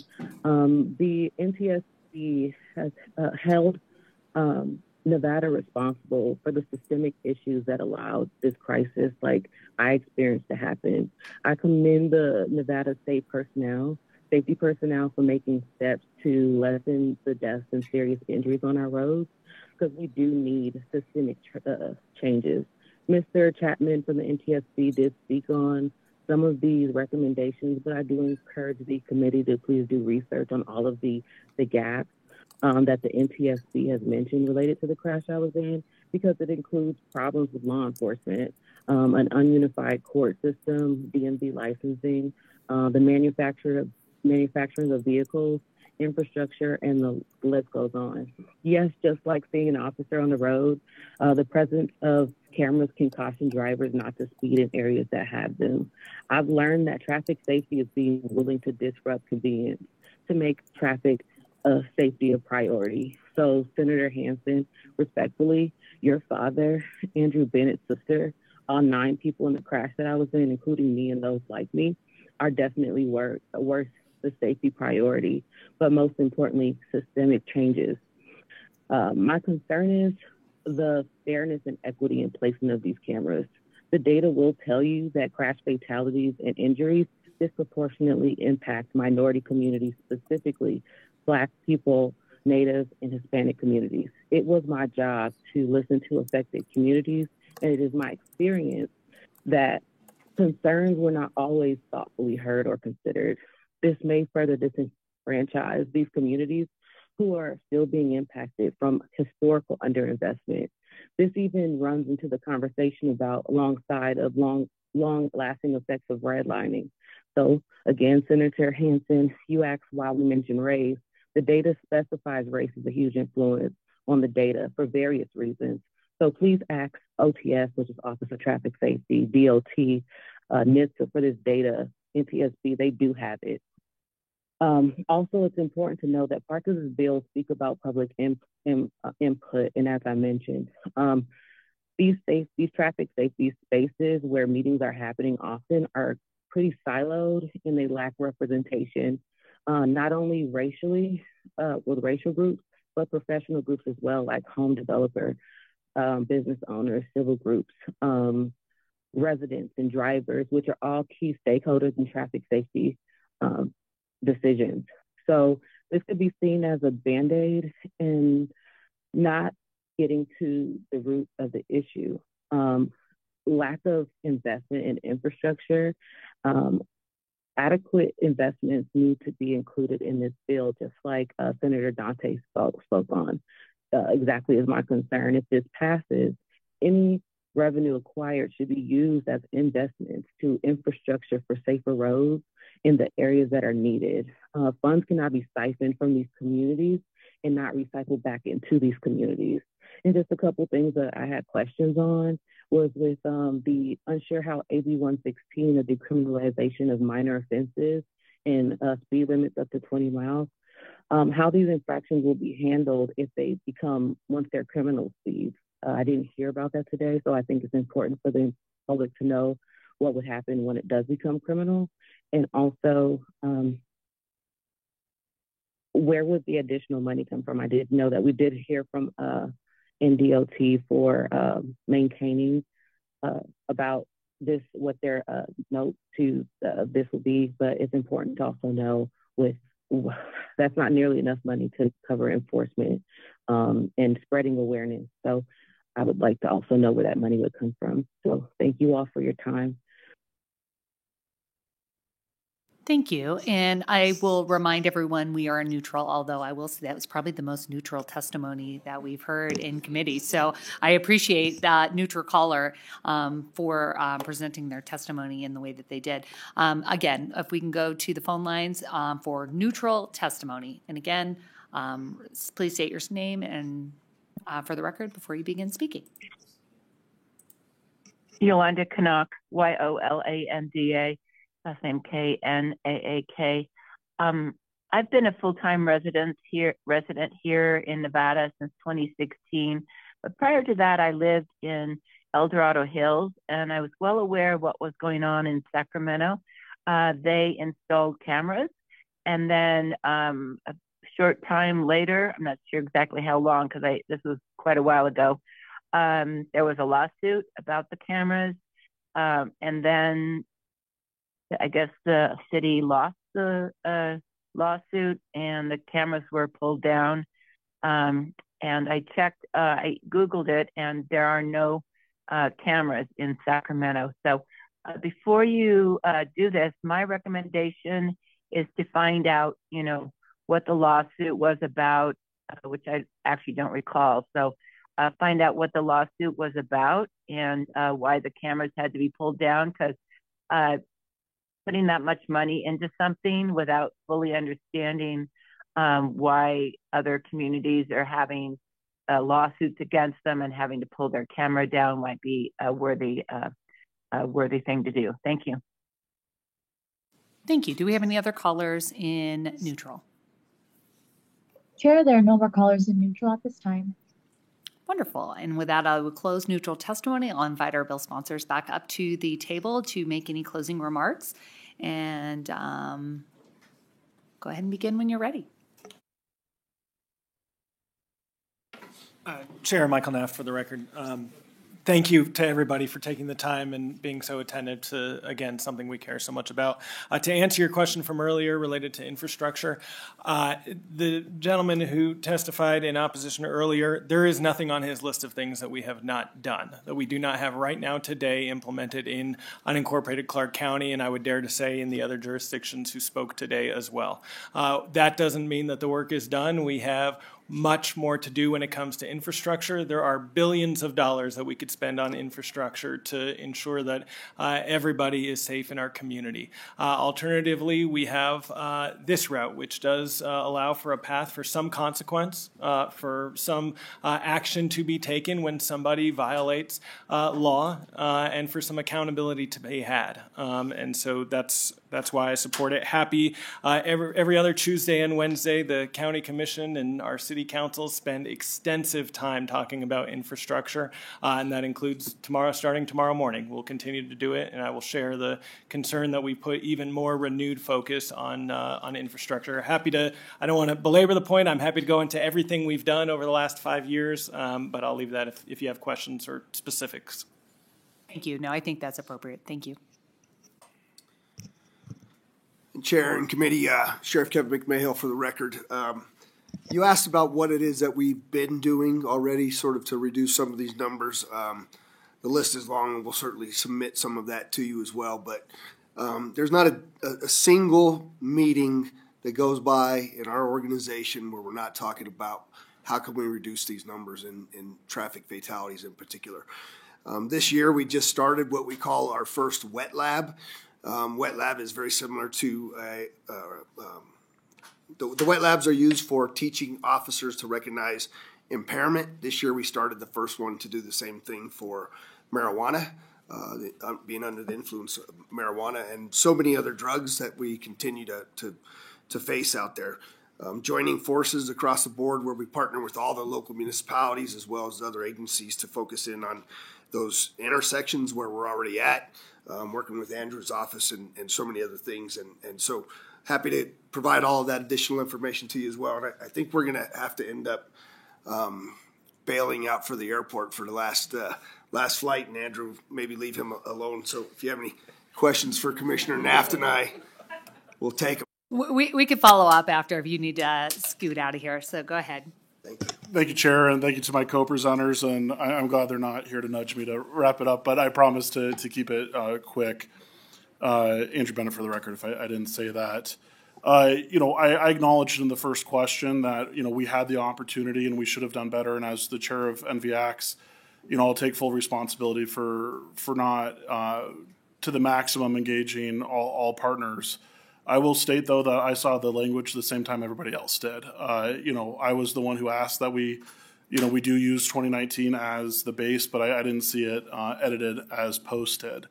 Hoboken, New Jersey is 2 square miles, and I think that, I've been lucky to have continued conversations with their public works team there, and we look to implement, some of the engineering ideas that they've presented and that they've implemented.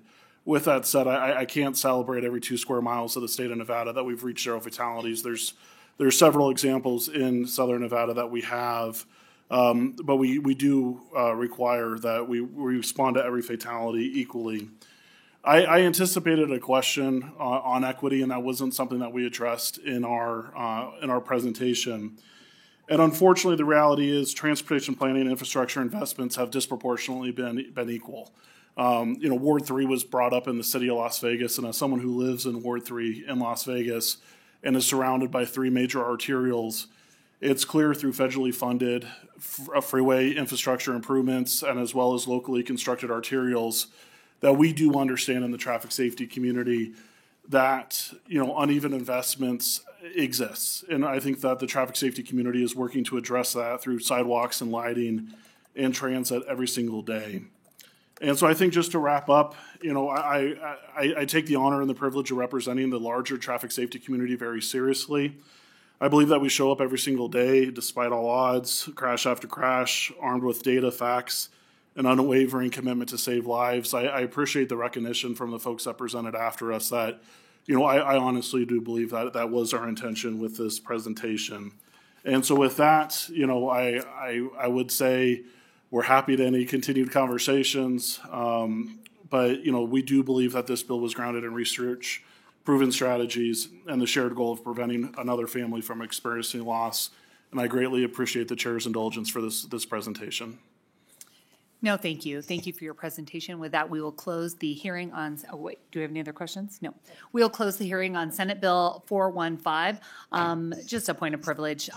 It is an honor to be in this position as a senator and be elected by the constituents of my district. And I know all of my colleagues on this dais feel that same way. And I appreciate you guys being able to do a full presentation. I know that my colleagues here would love to be able to do this on every single bill. And I know we're just not able to do that, unfortunately. I think we have about 1,500 bills that are introduced every year. So I appreciate this committee's patience and attention to detail and their importance in having this conversation, because I do think in areas like this where we're trying something new or we're doing something that's controversial, it's good to have those conversations. So I appreciate you all and your full attention to this matter. And with that, we'll move to the last agenda item, which is public comment. And I will encourage anyone to come up to the table to testify in public comment, reminding you that it is not comment on the bill that we just heard, but other things that are germane to the Growth and Infrastructure Committee. And I don't see anyone here in Carson City, but I do see someone in Las Vegas. So go ahead and begin when you're ready. Senator Nguyen, I wanted to talk about getting abandoned cars off the road and a solution. Is that appropriate for your committee? Yes, go ahead and begin when you're ready. Okay. Try to limit yourself to 2 minutes, Mr. Rojas, if it's not all possible. I'm timing myself right here. My name is Al Rojas. I live in Assembly District 12. We're involved in cleaning up our community, and I'm willing to say that we've got all the tools to get the homeless moving and get them out of our private, commercial, and residential property. In our community, we've been very successful, except for getting abandoned cars off the road. I can't get a straight answer why I can't get them off the road, but it appears to be a monetary issue. And I want to bring to the attention that in the state of Nevada, in the state of California, there's a county called Nevada, which charges an upfront fee to dispose of vehicles. Now, as an electronics engineer, we also charge disposal fees to get rid of electronic equipment. I'm asking the Senate to closely look at possibly adding some kind of legislation where you're charged DMV fees up front to get rid of these RVs and all of these cars that are on our streets that are just an eyesore, and we just can't clean up I've had a car there already for about a month, and we can't get somebody to get out there and just get that car out of there. So I think it's going to cost money, and I think that paying $1 or $2 or $3 for registration fees, I think that's a bargain in comparison to what we're spending to throw away, electronic equipment. That's what I wanted to say. Thank you very much. That was quick. Thank you. It's perfect. Thank you. Do we have any other one on the phone lines to testify for public comment? If you'd like to participate in public comment, please press *9 on your phone to take your place in the queue.